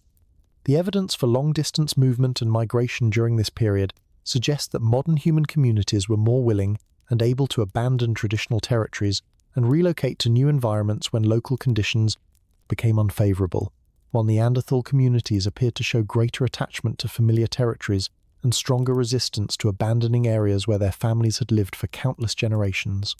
These different approaches to territorial attachment and mobility may have reflected cultural values, social organization patterns, or simply practical constraints that affected the ability of different communities to respond effectively to environmental changes that made traditional territories uninhabitable or unsustainable. The final Neanderthal populations that persisted in refugial environments like the caves of Gibraltar, the mountains of the Caucasus, and the isolated valleys of the Iberian Peninsula represent the last chapters in a story that had unfolded over hundreds of thousands of years. Communities that maintained their traditional ways of life, even as the world around them was being transformed by forces beyond their control or comprehension, carrying forward the accumulated wisdom of countless generations until the very end, when the last Neanderthal fires flickered out in caves that had sheltered human beings for longer than recorded history, leaving behind only traces in stone and bone, and the fading echoes of voices that had once been part of the great conversation of human consciousness on Earth. As we contemplate this gradual tightening of the circle around the last Neanderthal communities, we must remember that we are witnessing not simply the extinction of a species, but the closing of unique pathways of human development that represented alternative answers to the fundamental questions of how to be human in a world that is both beautiful and dangerous, both nurturing and challenging, both familiar and eternally mysterious, and whose disappearance represents an irreplaceable loss for our understanding of the full range of possibilities inherent in human consciousness and the magnificent diversity of ways that intelligent beings can create meaning, beauty, and love in the brief time that is given to us beneath the stars, reminding us that every human life, every human culture, and every human way of understanding the world carries within it irreplaceable wisdom about what it means to be conscious, creative, and connected to the vast web of relationships that bind all living things together in the grand adventure of existence on this beautiful and fragile planet we call home. There is something infinitely poignant about the archaeological sites that mark the final presence of Neanderthal communities on Earth. These last refugia scattered across the mountainous peninsulas and isolated valleys of southern Europe, where small groups of our ancient cousins maintained their traditional ways of life, even as the larger world around them was being transformed by forces they could neither control nor fully comprehend. Standing in the mouth of Gorham's Cave on the limestone cliffs of Gibraltar, or walking through the terraced valleys of the Cantabrian Mountains in northern Spain, or exploring the hidden gorges of the Caucasus where the last Neanderthal fires may have flickered out only 28,000 years ago, we are confronted with the profound silence that follows the end of a story that had been unfolding for hundreds of thousands of years. A silence that speaks to us across the vast gulf of time about the fragility of existence and the irreplaceable value of every unique form of consciousness that has ever emerged in the magnificent experiment of life on Earth. The geography of these final refugia tells its own story about the gradual retreat of Neanderthal populations from the vast territories they had once inhabited throughout Europe and Western Asia, a slow withdrawal into marginal environments that offered protection from the changing climate and competition from expanding modern human populations, but also presented their own challenges in terms of resource availability, population viability, and the maintenance of cultural traditions that required larger communities and more extensive social networks than these isolated groups could sustain. These refugial environments, while providing temporary sanctuary for the last Neanderthal communities, also represented a kind of geographical trap that limited their options for adaptation and recovery, creating conditions where small populations could persist for extended periods but could not easily expand or reconnect with other surviving groups. The Iberian Peninsula, with its complex topography of mountain ranges, coastal plains, and river valleys, appears to have served as the most important refugium for late Neanderthal populations, providing diverse microenvironments that could support small communities, even as larger regions of Europe became uninhabitable due to climate change, or unsuitable due to competition from modern human populations. The archaeological sites scattered across this region, from the caves of Gibraltar in the south to the valleys of Asturias in the north, paint a picture of communities that maintained recognizably Neanderthal cultural traditions and technological practices well into the period when modern humans had become dominant throughout most of Europe, suggesting remarkable resilience and cultural continuity in the face of unprecedented challenges. The technological traditions preserved in these late Neanderthal sites show both continuity with earlier practices and evidence of adaptation to the specific challenges of life in refugial environments, with tool assemblages that reflect the need to make efficient use of limited raw materials, hunting strategies adapted to the smaller and more dispersed animal populations found in marginal environments, and shelter construction techniques that took advantage of natural cave systems and rock formations to create comfortable living spaces with minimal investment of time and energy. These technological adaptations demonstrate that even in their final refugia, Neanderthal communities retained their remarkable capacity for innovation and problem-solving, developing creative solutions to new challenges while maintaining the essential elements of their cultural identity. The subsistence strategies employed by these final Neanderthal populations reveal sophisticated approaches to resource management in environments where traditional large-game hunting was no longer viable as a primary survival strategy.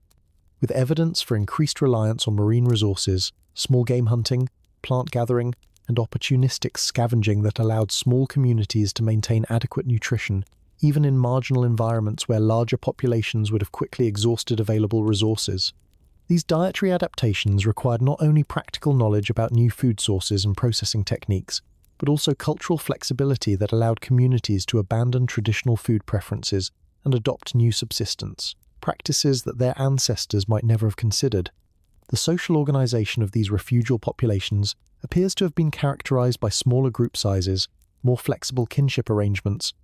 and modified cultural practices that reflected adaptation to the realities of life in isolated communities, where traditional social institutions and ceremonial practices might no longer be viable due to reduced population numbers and limited resources. The archaeological evidence suggests that these communities worked creatively to maintain essential elements of their cultural identity, while adapting social practices to the constraints imposed by small population sizes and geographical isolation, demonstrating remarkable resilience and adaptability in the face of circumstances that would have challenged any human community. The evidence for continued cultural innovation in these late Neanderthal sites includes new types of tools and ornaments, modified hunting techniques, and artistic expressions that suggest communities that remained vibrant and creative, even under challenging circumstances. With individuals who continued to invest time and energy in activities that went beyond immediate survival, needs to include aesthetic expression, technological experimentation, and the creation of objects that served symbolic and ceremonial functions within their communities. These innovations demonstrate that even as their world was shrinking around them, the last Neanderthals retained their essential humanity, their capacity for creativity and beauty, and their commitment to maintaining the cultural traditions that gave meaning and structure to their lives. The chronological evidence from these refugial sites suggests that different Neanderthal populations persisted for varying lengths of time, depending on local environmental conditions, resource availability, and the specific challenges they faced, with some communities disappearing relatively early in the process of demographic replacement, while others managed to maintain viable populations for thousands of years after modern humans had become dominant in surrounding regions. This temporal variation in survival suggests that the disappearance of Neanderthal populations was not a single event, but rather a complex process that unfolded differently in different regions depending on local circumstances and the specific adaptive challenges faced by individual communities. The genetic evidence from late Neanderthal remains indicates that these refugial populations experienced the kind of genetic bottlenecks and reduced diversity that are typical of small, isolated populations, with potential consequences for health, fertility, and long-term viability that may have contributed to their eventual disappearance, even in environments where immediate survival needs were being met. These genetic constraints may have created vulnerabilities that made refugial populations particularly susceptible to environmental disasters, disease outbreaks, or other challenges that larger, more genetically diverse populations might have been better able to survive. The environmental challenges that faced these final Neanderthal communities included not only the ongoing effects of climate change and competition from modern human populations, but also the specific difficulties associated with life in marginal environments where resources were limited, weather patterns were unpredictable, and geographical isolation reduced opportunities for trade, mate exchange, and cultural contact with other communities. These environmental constraints created positive feedback loops that may have accelerated population decline and reduced adaptive capabilities at precisely the time when maximum flexibility and resilience were needed for long-term survival. The archaeological layers that mark the final Neanderthal occupation of these refugial sites tell stories of gradual decline rather than sudden catastrophe, with evidence for slowly decreasing population sizes, reduced technological complexity, and simplified cultural practices that suggest communities that were struggling to maintain their traditional ways of life in the face of mounting challenges that exceeded their adaptive capabilities. These final layers often show signs of abandonment rather than destruction, suggesting that the last Neanderthals may have simply moved on from sites that could no longer support viable communities, leaving behind only the traces of their presence for archaeologists to discover tens of thousands of years later. The dating of the youngest reliably attributed Neanderthal remains and artifacts suggests that the last members of our ancient cousin species may have survived until approximately 28,000 years ago, making them contemporaries of modern human communities that were already developing the sophisticated technologies and cultural practices that would eventually lead to agriculture, civilization, and all the achievements and challenges of recorded human history. This temporal overlap reminds us that the Neanderthals were not primitive ancestors who disappeared in the distant past, but rather were fellow travelers on the journey of human consciousness, who shared the Earth with populations that were directly ancestral to people living today. The silence that eventually settled over these final refugia represents not just the end of individual communities or even the extinction of a species, but rather the closing of an entire chapter in the grand story of human consciousness on Earth. The end of ways of knowing, being, and understanding the world that had developed over hundreds of thousands of years of human experience and adaptation. When the last Neanderthal fires went out in the caves of Gibraltar or the valleys of the Caucasus, the Earth lost irreplaceable knowledge about what it means to be human, about the different paths that consciousness can take in its exploration of existence, and about the magnificent diversity of ways that intelligent beings can create meaning, beauty, and connection in their brief time beneath the stars. The daily rhythms of life in these final refugia must have carried a bittersweet quality that we can only imagine, as families and communities that had maintained their traditional ways for countless generations found themselves adapting to circumstances that their ancestors could never have anticipated, creating new routines and practices that honored their cultural heritage, while acknowledging the harsh realities of life in increasingly isolated and resource-limited environments. The morning gathering of families around hearth fires that had been carefully tended through the night, the seasonal preparations for hunting expeditions that might range over territories much smaller than those their grandparents had known, the evening storytelling sessions where elders passed down the accumulated wisdom of their people to children who might represent the last generation to carry forward these ancient traditions. All of these daily activities must have been infused with a poignancy and significance that came from the growing awareness that their world was changing in ways that might not be reversible.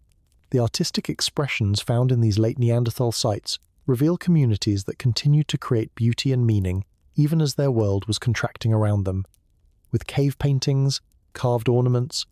and decorated tools that speak to the enduring human need for aesthetic expression and symbolic communication that transcends immediate survival concerns and connects us to deeper sources of meaning and identity.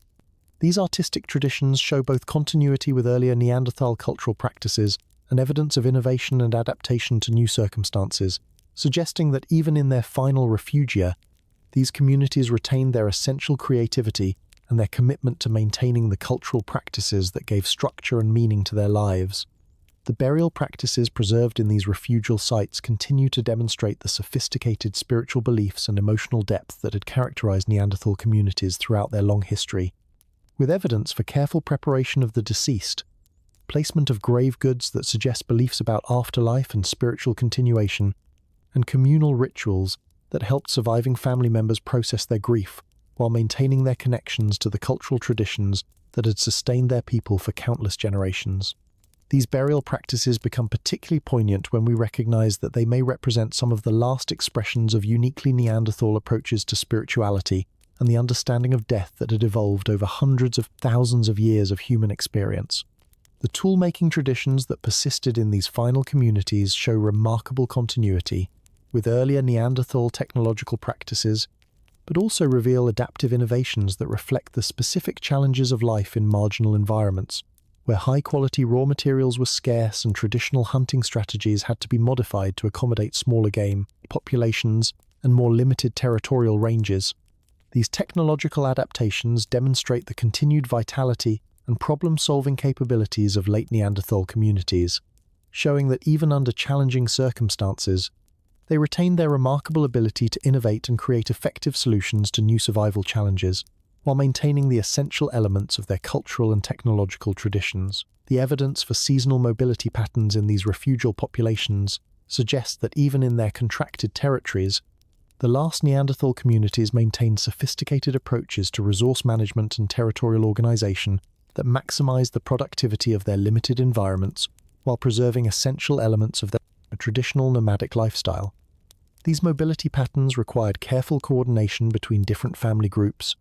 detailed knowledge of seasonal resource cycles in marginal environments, and flexible social arrangements that could accommodate the logistical challenges of moving families and possessions across difficult terrain while maintaining group cohesion and cultural continuity. The linguistic heritage that may have been preserved in these final communities represents one of the most profound losses associated with Neanderthal disappearance,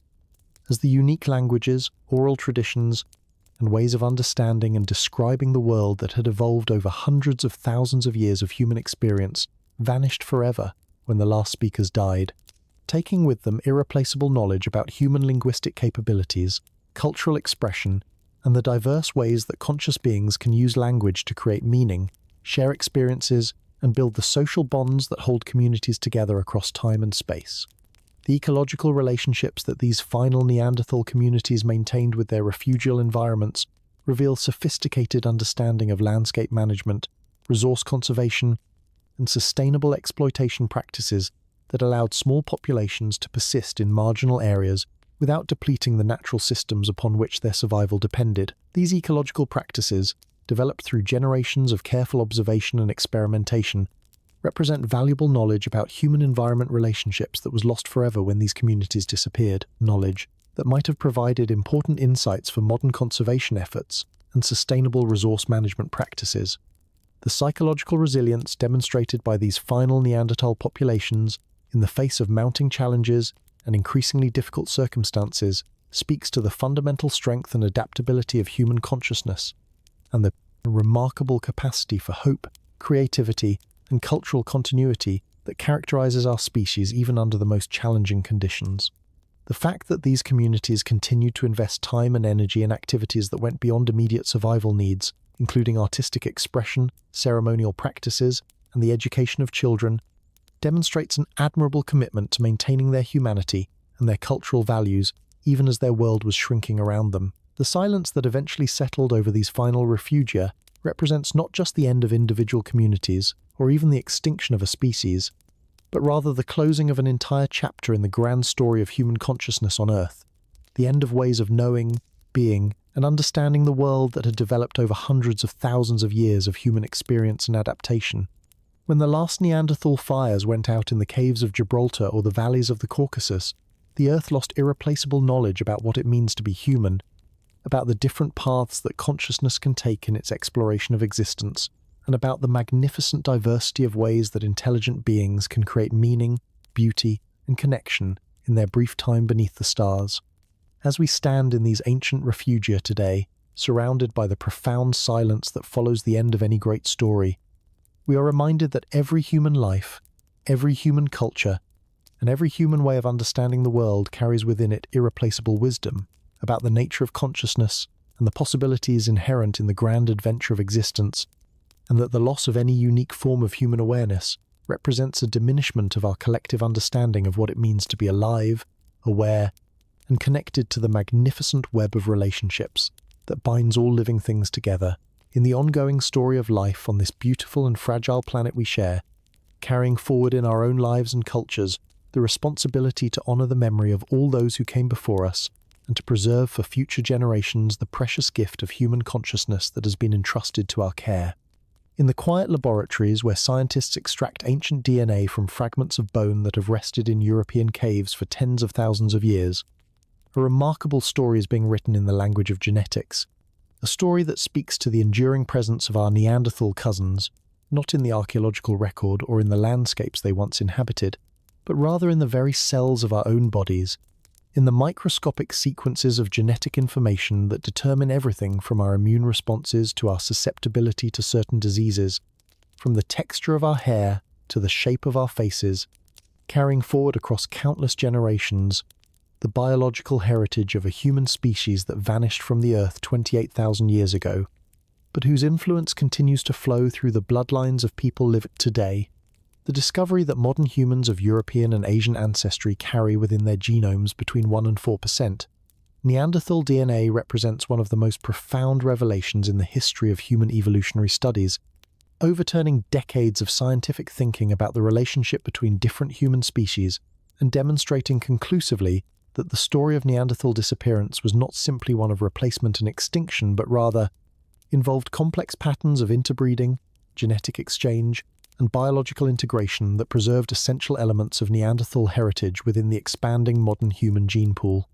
This genetic legacy serves as a living testament to the intimate connections that developed between our two species during the thousands of years when they shared the landscapes of Ice Age Europe, connections that transcended the boundaries between different human lineages and created biological bonds that continue to unite us with our ancient cousins across the vast expanse of evolutionary time. The process of extracting and analyzing ancient DNA from Neanderthal remains represents a technological achievement that would have seemed like science fiction only a few decades ago, requiring sophisticated laboratory techniques that can amplify and sequence genetic material that has been degraded by tens of thousands of years of burial in cave deposits, contaminated by bacterial DNA and environmental pollutants, and broken into fragments so small that they must be painstakingly reconstructed using computational methods that can identify and reassemble the original genetic sequences from millions of tiny pieces. The scientists who work in these laboratories are essentially archaeological detectives, using the most advanced molecular techniques available to recover information about the biological characteristics, population, relationships, and evolutionary history of human beings who lived and died long before the invention of writing, agriculture, or any of the other technologies that we associate with recorded history. The Neanderthal genome, when finally reconstructed from these ancient DNA fragments, revealed a complex picture of human evolution that challenged many of our preconceptions about the relationships between different human species and the processes that shaped our evolutionary history. Rather than representing a completely separate lineage that diverged from our own ancestors hundreds of thousands of years ago and remained isolated until their extinction, the Neanderthal genome showed clear evidence of genetic exchange with early modern human populations,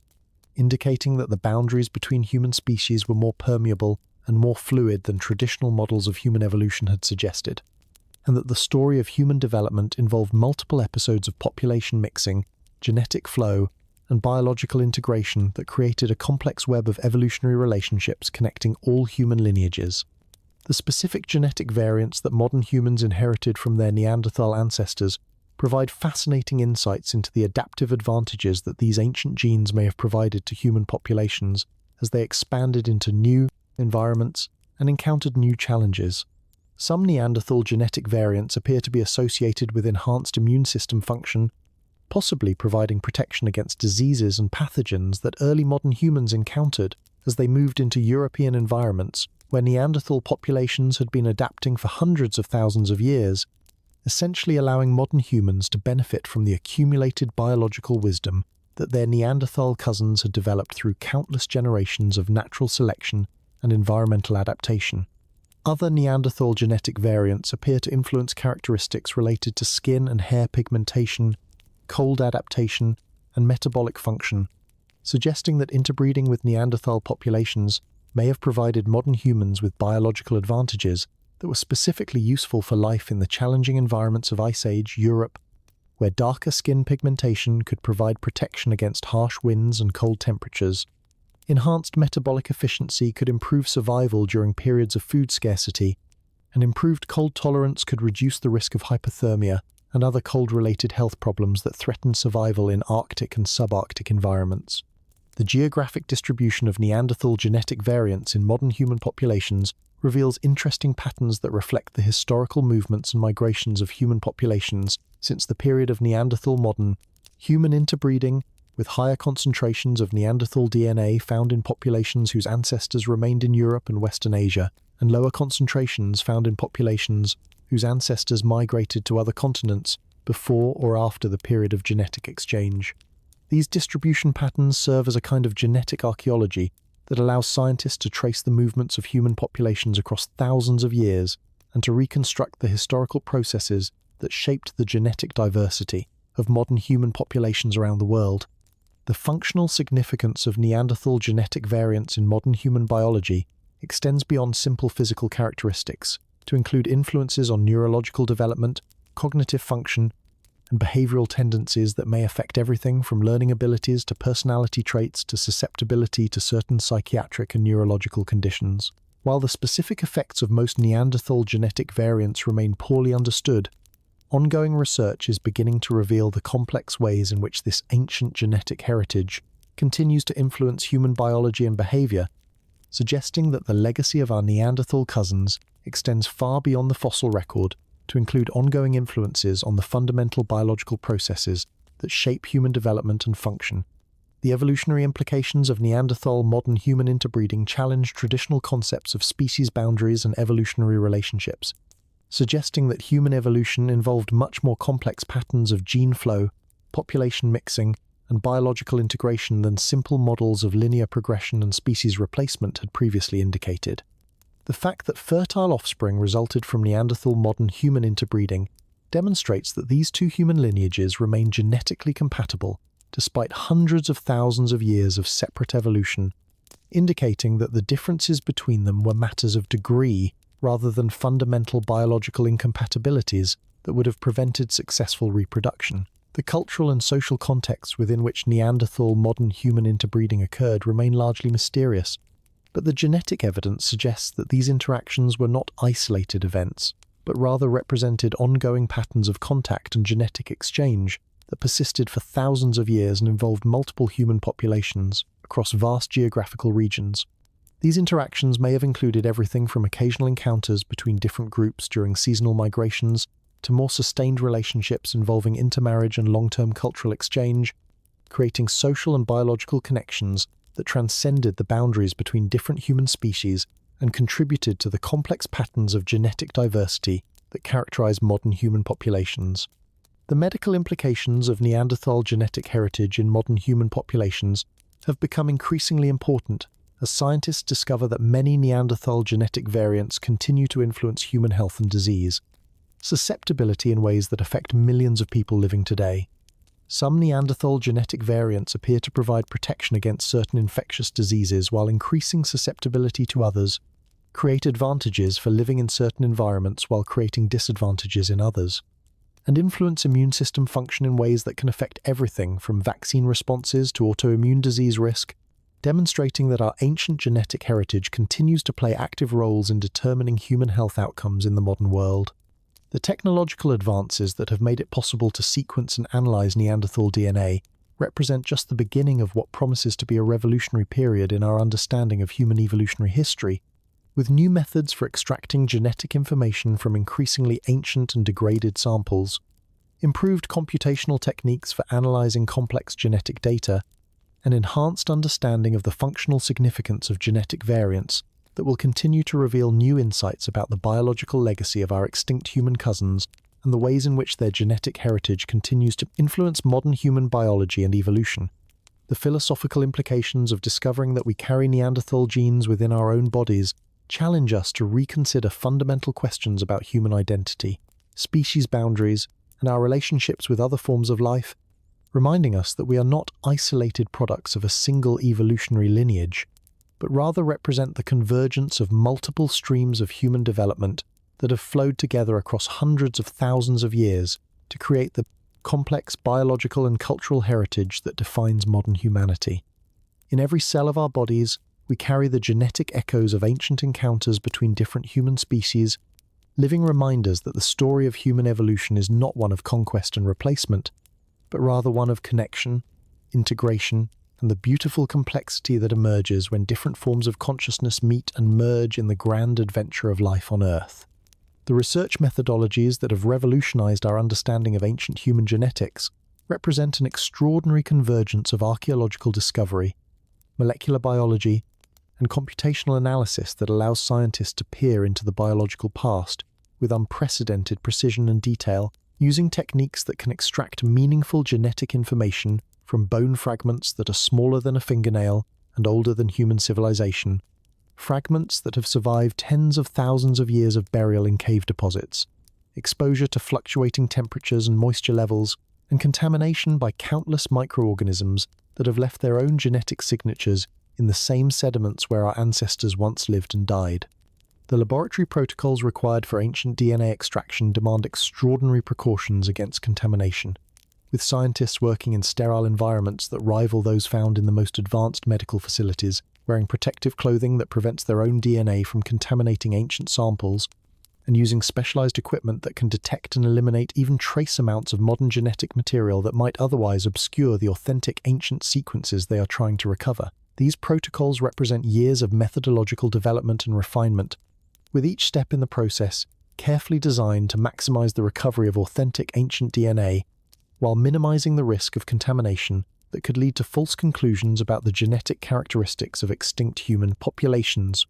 The computational challenges involved in reconstructing complete genomes from millions of tiny DNA fragments require sophisticated algorithms and massive computing power that can identify authentic, ancient sequences among the vast background of bacterial and environmental DNA that accumulates in archaeological deposits over thousands of years. Piece together overlapping fragments to reconstruct longer genetic sequences and distinguish genuine ancient mutations from damage patterns that result from the natural degradation of DNA over time. These computational methods represent some of the most advanced applications of bioinformatics and statistical analysis available today, requiring teams of specialists who combine expertise in genetics, archaeology,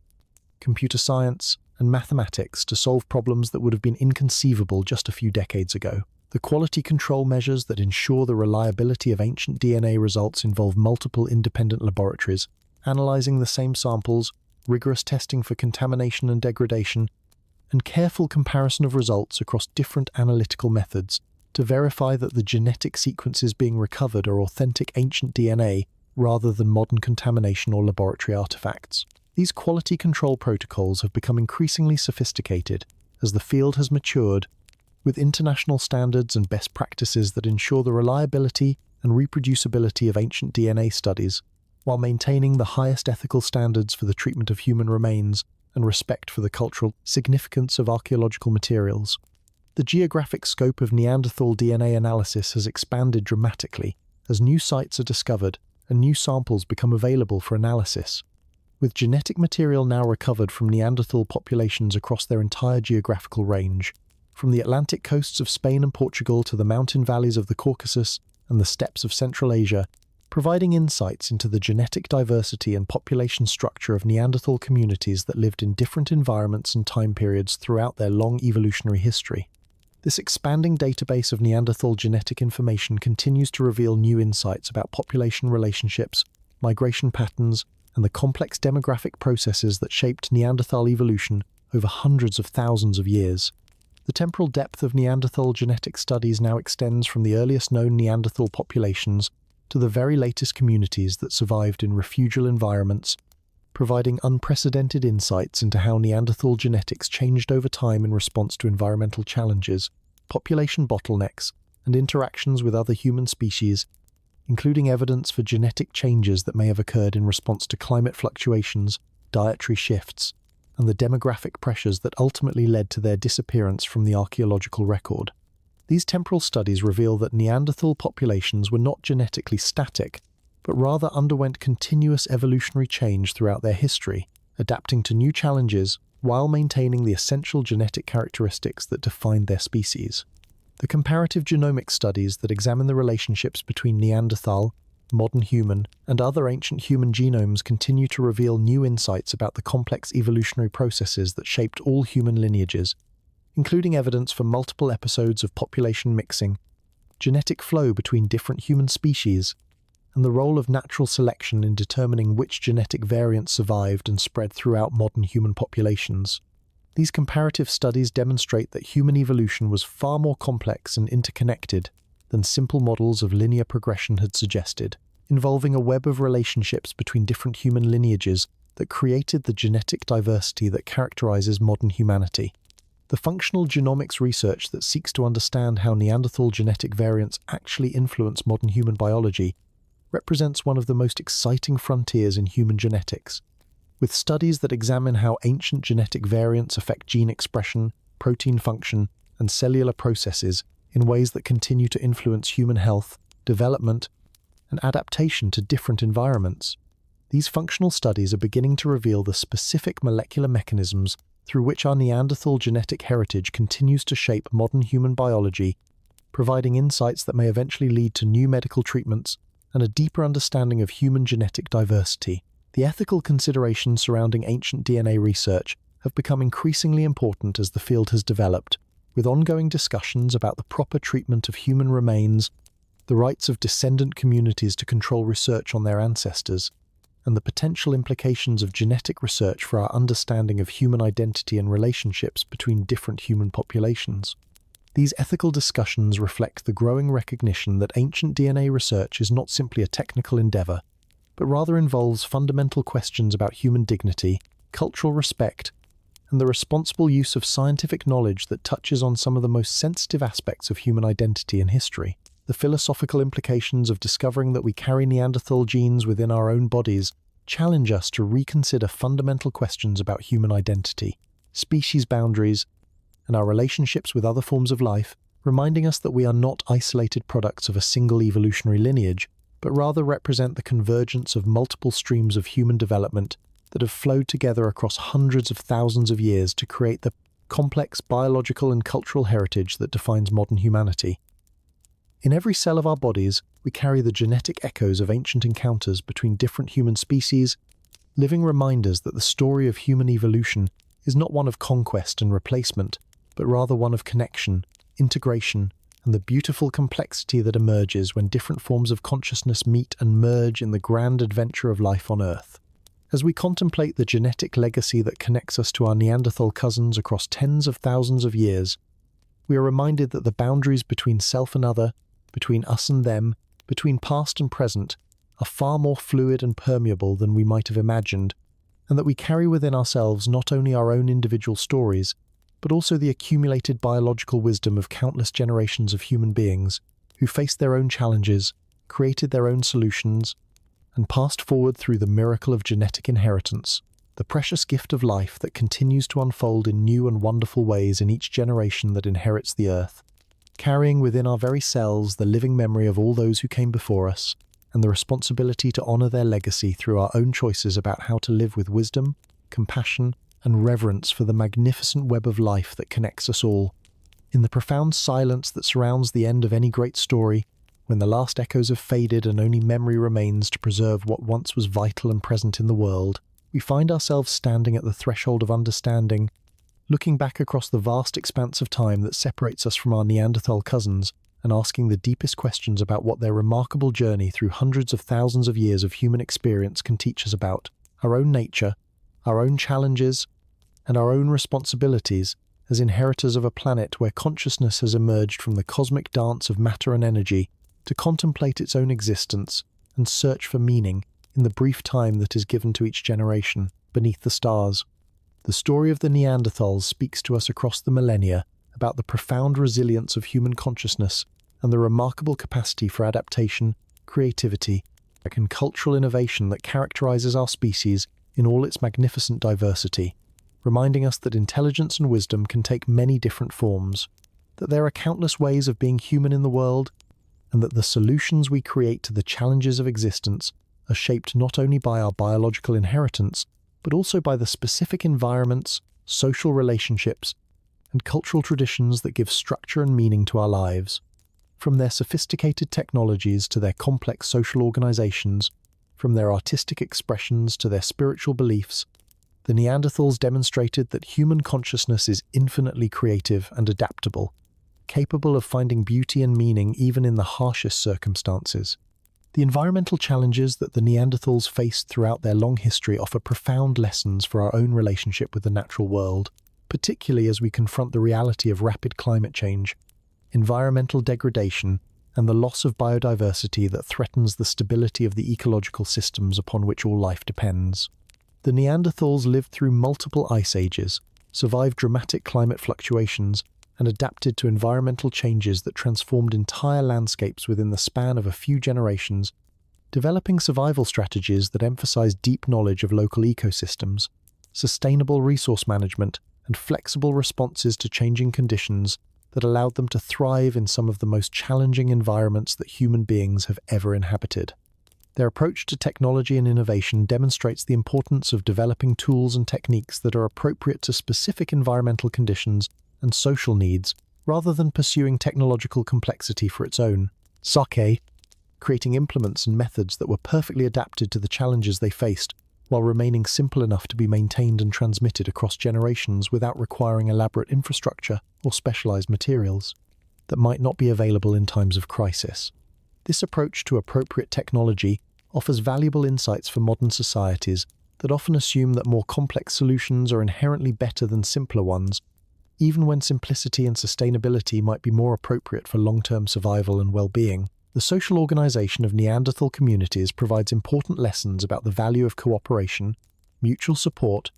and collective care that transcends immediate self-interest and creates the kind of social bonds that allow communities to survive and thrive even under difficult circumstances. Their willingness to care for elderly and disabled community members, to share resources during times of scarcity, and to maintain cultural traditions that provided meaning and continuity across generations demonstrates that successful human societies must be built on foundations of compassion, solidarity, and shared responsibility that go beyond simple economic calculations to embrace deeper values about what it means to live together in community. The educational systems that allowed Neanderthal communities to transmit their accumulated knowledge and cultural wisdom across hundreds of generations offer insights into the importance of experiential learning, mentorship relationships, and the integration of practical skills with cultural values and spiritual understanding in ways that prepare young people not just to make a living, but to live meaningful lives that contribute to the well-being of their communities. And the preservation of cultural traditions that connect each generation to the accumulated wisdom of all those who came before. Their artistic and spiritual traditions remind us that human beings require beauty, meaning, and connection to something larger than themselves in order to flourish, that the creation of art and the development of spiritual practices are not luxuries that can be pursued only after basic survival needs are met, but rather are fundamental requirements for human well-being that must be integrated into the fabric of daily life if communities are to maintain their psychological health and cultural vitality over extended periods of time. The demographic processes that ultimately led to Neanderthal disappearance provide sobering lessons about the vulnerability of small populations, the importance of maintaining genetic diversity, and the ways in which seemingly small competitive disadvantages can accumulate over many generations to create irreversible demographic trends that threaten the long-term survival of entire communities or species. These lessons are particularly relevant for modern conservation efforts and for understanding the challenges faced by indigenous communities and other populations that have been reduced to small numbers or isolated in marginal environments. The complex interactions between Neanderthal and modern human populations during the period of their coexistence offer insights into the dynamics of cultural contact, technological exchange, actions and demographic competition that continue to shape human societies today, particularly as globalization creates new forms of cultural interaction and competition between different ways of life, different economic systems, and different approaches to organizing human communities and managing relationships with the natural environment. The genetic legacy that connects modern humans to their Neanderthal ancestors challenges us to reconsider fundamental assumptions about identity, belonging, and the boundaries between different human groups, reminding us that all human beings share common ancestors and that the differences between us are far smaller than the similarities that unite us as members of a single species that has emerged from the same evolutionary process and faces. The same fundamental challenges of creating meaning, finding purpose, and building sustainable relationships with each other and with the natural world that sustains all life. The archaeological record of Neanderthal achievement demonstrates the importance of preserving and protecting cultural heritage sites, traditional knowledge systems,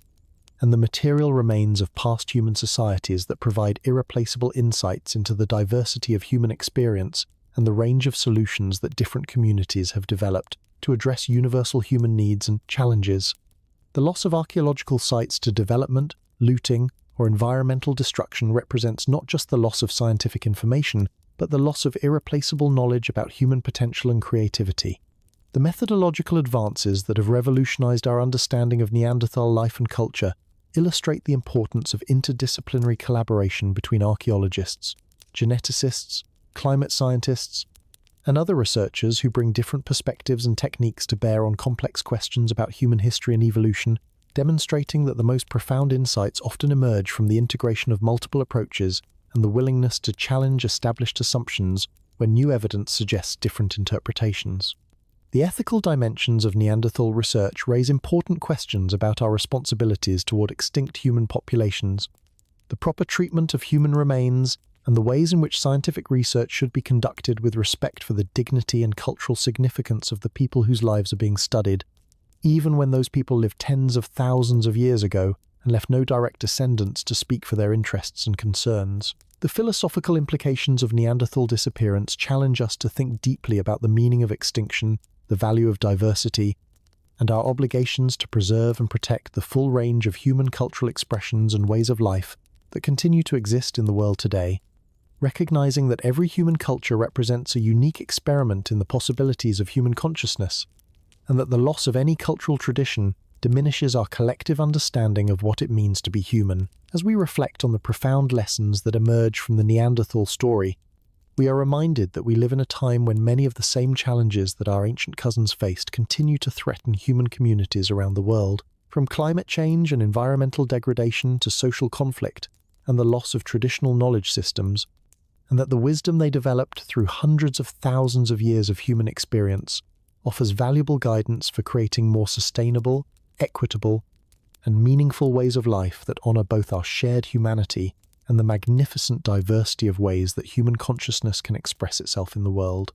The healing practices and medical knowledge that Neanderthal communities developed over hundreds of thousands of years offer profound insights into holistic approaches to health and wellness that integrated physical, emotional, and spiritual dimensions of human well-being in ways that modern medicine is only beginning to rediscover and appreciate. Their understanding of medicinal plants, their sophisticated approaches to treating injuries and illnesses, and their recognition that healing requires not only physical intervention but also emotional support and community care, demonstrate the importance of treating human beings as whole persons embedded in complex webs of social relationships, rather than as isolated biological machines that can be repaired through purely technical interventions. The conflict resolution mechanisms that allowed Neanderthal communities to maintain social harmony and cooperation, despite the inevitable tensions and disagreements that arise whenever human beings live together in close proximity, offer valuable lessons for modern societies struggling with increasing polarization, social fragmentation, and the breakdown of traditional institutions that once provided frameworks for managing interpersonal and intergroup conflicts. Their emphasis on restoration rather than punishment, on community healing rather than individual blame, and on maintaining relationships rather than winning disputes, provides models for restorative justice and peacebuilding that could help contemporary communities address their own conflicts more constructively. The relationship between individual autonomy and collective responsibility that characterized Neanderthal social organization offers insights into the delicate balance that human societies must maintain between respecting individual freedom and maintaining the social cohesion necessary for community survival and flourishing. Their success in creating societies that supported individual creativity and personal development, while maintaining strong collective institutions and shared cultural values, demonstrates that it is possible to create social arrangements that honor both individual dignity and collective well-being without sacrificing either to the other. The seasonal rhythms and ceremonial cycles that structured Neanderthal community life remind us of the importance of creating temporal frameworks that connect human activities to larger natural cycles and provide regular opportunities for community gathering, cultural celebration, and spiritual renewal that help maintain the psychological and social health of communities over extended periods of time. In our modern world, where the natural rhythms of day and night, seasons and years, are often obscured by artificial lighting, climate control, and work schedules that ignore biological and ecological cycles, the Neanderthal example reminds us of the importance of staying connected to the natural world and its rhythms. The territorial management practices that allowed Neanderthal communities to maintain sustainable relationships with their environments over thousands of years offer crucial lessons for contemporary efforts to address climate change, biodiversity loss, and other environmental challenges that threaten the long-term habitability of our planet.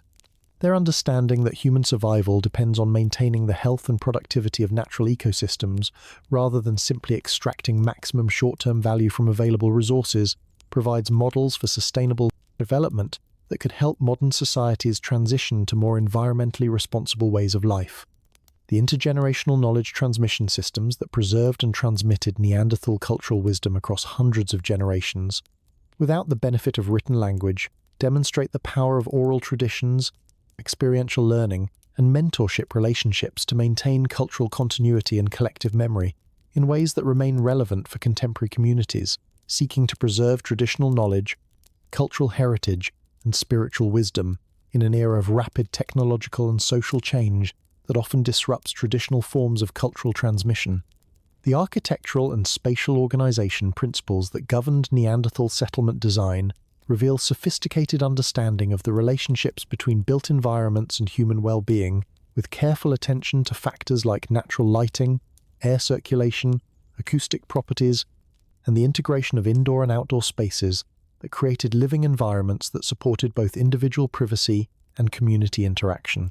These design principles offer valuable insights for contemporary architecture and urban planning that seeks to create built environments that enhance rather than diminish human health, social connection, and environmental sustainability. The food sharing and communal eating practices that characterize Neanderthal daily life highlight the central role that shared meals and food preparation activities play in building and maintaining social bonds, transmitting cultural knowledge, and creating opportunities for intergenerational interaction that strengthen community cohesion and cultural continuity. In our modern world, where family meals are often replaced by individual consumption of processed foods, and where food production is increasingly industrialized and disconnected from local communities, the Neanderthal example reminds us of the importance of preserving food traditions and communal eating practices that nourish both body and spirit. The resource conservation strategies that allowed Neanderthal communities to avoid depleting the natural systems upon which their survival depended demonstrate the importance of developing economic systems that operate within ecological limits, rather than assuming that infinite growth is possible on a finite planet. Their understanding that long-term survival requires careful management of renewable resources, efficient use of available materials, and respect for the regenerative capacity of natural systems provides models for sustainable economics that could help contemporary societies address the environmental challenges associated with overconsumption and waste production. The leadership and governance structures that maintained order and coordination within Neanderthal communities, without creating rigid hierarchies or concentrating excessive power in the hands of individual leaders, offer insights into participatory forms of decision-making and distributed leadership that could help contemporary societies address problems of political polarization, democratic dysfunction, and the concentration of wealth and power that threatens social stability and collective well-being. Their success in creating stable, cooperative communities without formal institutions of government demonstrates that effective social organization can emerge from shared values, mutual respect, and collective commitment to community welfare. The migration and adaptation strategies that allowed Neanderthal populations to survive and thrive in diverse environments across Europe and Western Asia over hundreds of thousands of years offer valuable lessons for contemporary human populations facing the need to adapt to climate change, environmental degradation, and other challenges that may require significant adjustments to traditional ways of life. Their flexibility, resilience, and willingness to modify their practices when circumstances required demonstrate the importance of maintaining adaptive capacity and avoiding excessive attachment to particular ways of doing things that may become obsolete when conditions change. As we reflect on the profound lessons that emerge from the Neanderthal story, we are reminded that we live in a time when many of the same challenges that our ancient cousins faced continue to threaten human communities around the world. From climate change and environmental degradation to social conflict and the loss of traditional knowledge systems, and that the wisdom they developed through hundreds of thousands of years of human experience offers valuable guidance for creating more sustainable, equitable, and meaningful ways of life that honor both our shared humanity and the magnificent diversity of ways that human consciousness can express itself in the world. The responsibility that comes with being the inheritors of this ancient wisdom is profound, requiring us to approach our own challenges with the same creativity, resilience, and commitment to community well-being that characterized our Neanderthal cousins throughout their remarkable journey, while also learning from their ultimate fate to make choices that will ensure the long-term survival and flourishing of human consciousness in all its beautiful diversity, creating a world where future generations can continue to explore the infinite possibilities of what it means to be human, conscious, and alive in a universe that has given birth to beauty, love, and the eternal quest for understanding that connects us all across the vast expanse of time and space that separates us from our ancient cousins, yet also binds us together in the shared adventure of consciousness, discovering itself, through the magnificent experiment of life on Earth. In the gentle twilight of our journey together through the vast landscape of Neanderthal history, as we prepare to close this chapter of deep time and return to our own brief moment in the eternal flow of human consciousness, we find ourselves standing at the edge of profound understanding, carrying within our hearts and minds the accumulated weight of all the stories we have shared, all the insights we have discovered, and all the connections we have forged across the seemingly impossible gulf that separates our modern lives from the ancient world, where our Neanderthal cousins once walked beneath the same stars that shine down upon us tonight, reminding us that time is both an infinite river that carries everything away and an eternal present where all moments exist simultaneously, in the vast embrace of consciousness that transcends the boundaries of birth and death, presence and absence, memory and forgetting. The profound silence that now surrounds the places where Neanderthal communities once gathered around their hearth fires is not empty but rather full of presence, pregnant with the accumulated wisdom of hundreds of thousands of years of human experience, thick with the echoes of voices that once spoke languages we will never hear, heavy with the weight of love and loss, joy and sorrow, hope and fear that characterize the daily lives of people who are as fully human as we are, as capable of wonder and creativity, as deserving of memory and honor, and as intimately connected to the great mystery of existence that has given birth to consciousness and set it loose in the universe to contemplate its own nature and search for meaning in the brief time that is allotted to each generation of living beings.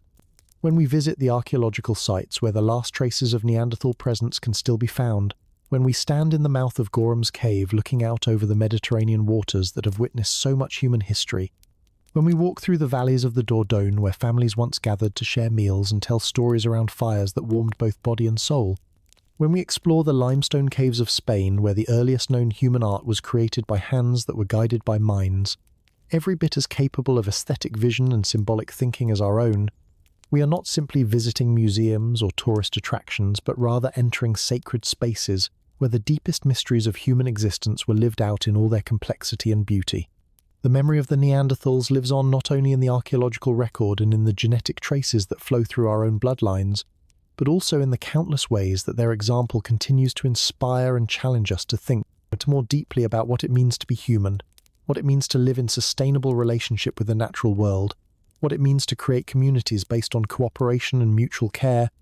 and what it means to maintain hope and creativity, even in the face of challenges that test the limits of our adaptive capabilities and threaten everything we hold dear about our way of life and our place in the larger web of existence. Their legacy reminds us that human consciousness is far more resilient and adaptable than we sometimes imagine, that intelligence and wisdom can take many different forms, that there are countless ways of organizing human societies and countless approaches to the fundamental challenges of survival, meaning-making, and the creation of beauty and value in a universe that often seems indifferent to our presence and our aspirations. The Neanderthals succeeded in creating rich, meaningful lives in environments that would challenge even our most advanced modern technologies, developing cultures that sustained them for hundreds of thousands of years, while maintaining their essential humanity and their commitment to the values and practices that gave structure and meaning to their existence. The technologies they developed, while different from our own, demonstrate the same fundamental human capacity for innovation, problem-solving, and creative adaptation that continues to drive human progress today, reminding us that technological advancement is not simply a matter of creating more complex machines or more sophisticated systems, but rather involves developing tools and techniques that are appropriate to our circumstances, sustainable over the long term, and supportive of the kind of life we want to live and the kind of world we want to inhabit. Their success in creating technologies that served human needs without destroying the environments that sustained them offers profound lessons for our own technological choices and our own relationship with the tools we create. Their social organizations, based on principles of cooperation, shared responsibility, and mutual care, demonstrate that it is possible to create human communities that honor both individual dignity and collective well-being, that support both personal autonomy and social cohesion, and that maintain stability and continuity across many generations, while remaining flexible enough to adapt to changing circumstances and new challenges. Their success in caring for their most vulnerable members, in maintaining cultural traditions that connected each generation to the accumulated wisdom of their ancestors, and in creating social institutions that promoted harmony and cooperation, rather than conflict and competition, provides models for community organization that remain relevant for contemporary societies, seeking to address their own challenges of social fragmentation, inequality, and cultural loss. Their artistic and spiritual traditions remind us that human beings require beauty, meaning, and connection to something larger than themselves in order to flourish, that the creation of art and the development of spiritual practices are not optional luxuries that can be pursued only after more basic needs are met, but rather are fundamental requirements for human well-being that must be integrated into the fabric of daily life if individuals and communities are to maintain their psychological health and cultural vitality over extended periods of time. The cave paintings, carved ornaments, and burial practices that they created speak across tens of thousands of years to our own deep understanding of the human need for beauty, meaning, and transcendence. Their relationship with the natural world, characterized by deep knowledge, sustainable practices, and respectful exploitation of available resources, offers crucial guidance for contemporary societies struggling to address climate change, environmental degradation, and the loss of biodiversity that threatens the long-term habitability of our planet. Their success in living within ecological limits, in maintaining the health and productivity of the natural systems upon which their survival depended, and in developing resource management practices that could be sustained for thousands of years without depleting or destroying their environments, provides models for sustainable living that could help modern communities transition to more environmentally responsible ways of life. The circumstances that ultimately led to their disappearance also provide important lessons about the vulnerability of human communities to environmental change, demographic pressure, and the complex interactions between different human groups that can sometimes have unexpected consequences, even when individual interactions are peaceful and mutually beneficial. Their fate reminds us that even highly successful and well-adapted human societies can face challenges that exceed their adaptive capabilities, and that the long-term survival of any human community depends not only on its internal strengths and capabilities, but also on external factors that may be beyond its control or influence. The genetic legacy that connects us to our Neanderthal cousins serves as a living reminder that the boundaries between different human groups are far more fluid and permeable than we often imagine, that all human beings share common ancestors and common destinies, and that the differences between us are far smaller than the similarities that unite us as members of a single species facing the same fundamental challenges of creating meaning, finding purpose, and building sustainable relationships with each other and with the natural world that sustains all life. Every time we look in a mirror, we are seeing not only our own reflection, but also catching glimpses of ancient faces that looked out at Ice Age landscapes, with eyes that were capable of the same wonder, the same curiosity, and the same deep longing for connection and understanding that continue to characterize human consciousness today. The ongoing research that continues to reveal new insights about Neanderthal life, culture, and biology demonstrates that our understanding of these remarkable human beings continues to evolve and deepen, that there are still countless discoveries waiting to be made, and that each new piece of evidence adds to our appreciation of their complexity, their achievements, and their continuing relevance for our own understanding of what it means to be human. The scientists and researchers who dedicate their lives to studying Neanderthal remains and artifacts are not simply pursuing academic knowledge, but rather are helping to preserve and honor the memory of an entire human species whose wisdom and experience remain vitally important for our own journey through the challenges and opportunities of existence. The responsibility that comes with being the inheritors of Neanderthal memory and the carriers of their genetic legacy extends beyond simple academic interest or historical curiosity to include active commitment to preserving their archaeological sites, protecting their remains from destruction or exploitation, and ensuring that their story continues to be told with accuracy, respect, and appreciation for their full humanity and their irreplaceable contributions to the grand experiment of human consciousness on Earth. But perhaps most importantly, the story of the Neanderthals reminds us that every human life, every human culture, and every human way of understanding the world carries within it irreplaceable wisdom about the nature of existence and the possibilities inherent in consciousness. That the loss of any unique form of human awareness represents a diminishment of our collective understanding of what it means to be alive and aware in a universe that has given birth to beauty, love, and the eternal quest for meaning that connects all living beings across the vast expanses of time and space. As we reach the end of our journey together through the world of the Neanderthals, as we prepare to return to our own lives and our own challenges with hearts and minds enriched by the encounter with these remarkable human beings who lived and loved and struggled and dreamed beneath the same stars that shine down upon us. Plus tonight, we carry with us not only their memory but also their example, not only their story but also their wisdom, not only their genetic legacy but also their spiritual inheritance, reminding us that we are all part of the same great adventure of consciousness, discovering itself through the magnificent diversity of ways that life can express itself in the universe. The silence that now surrounds their ancient hearths is not the silence of absence but the silence of presence, not the silence of ending but the silence of continuation, not the silence of forgetting but the silence of eternal memory that holds all things in the vast embrace of love that connects every moment of the past with every possibility of the future, every individual consciousness with the cosmic consciousness from which it emerged and to which it will return, every human heart with the universal heart that beats at the center of all existence, reminding us that nothing that has ever lived, ever loved, ever wondered at the beauty of existence, it is ever truly lost, but rather continues to live on in the eternal present, where all stories converge and all consciousness recognizes itself as one magnificent, unending exploration of what it means to be alive, aware, and infinitely connected to the sacred mystery that has given birth to stars and planets, to life and consciousness, to love and beauty, and to the endless possibility of awakening that flows through every moment of our shared existence on this beautiful, fragile, endlessly surprising planet we call home.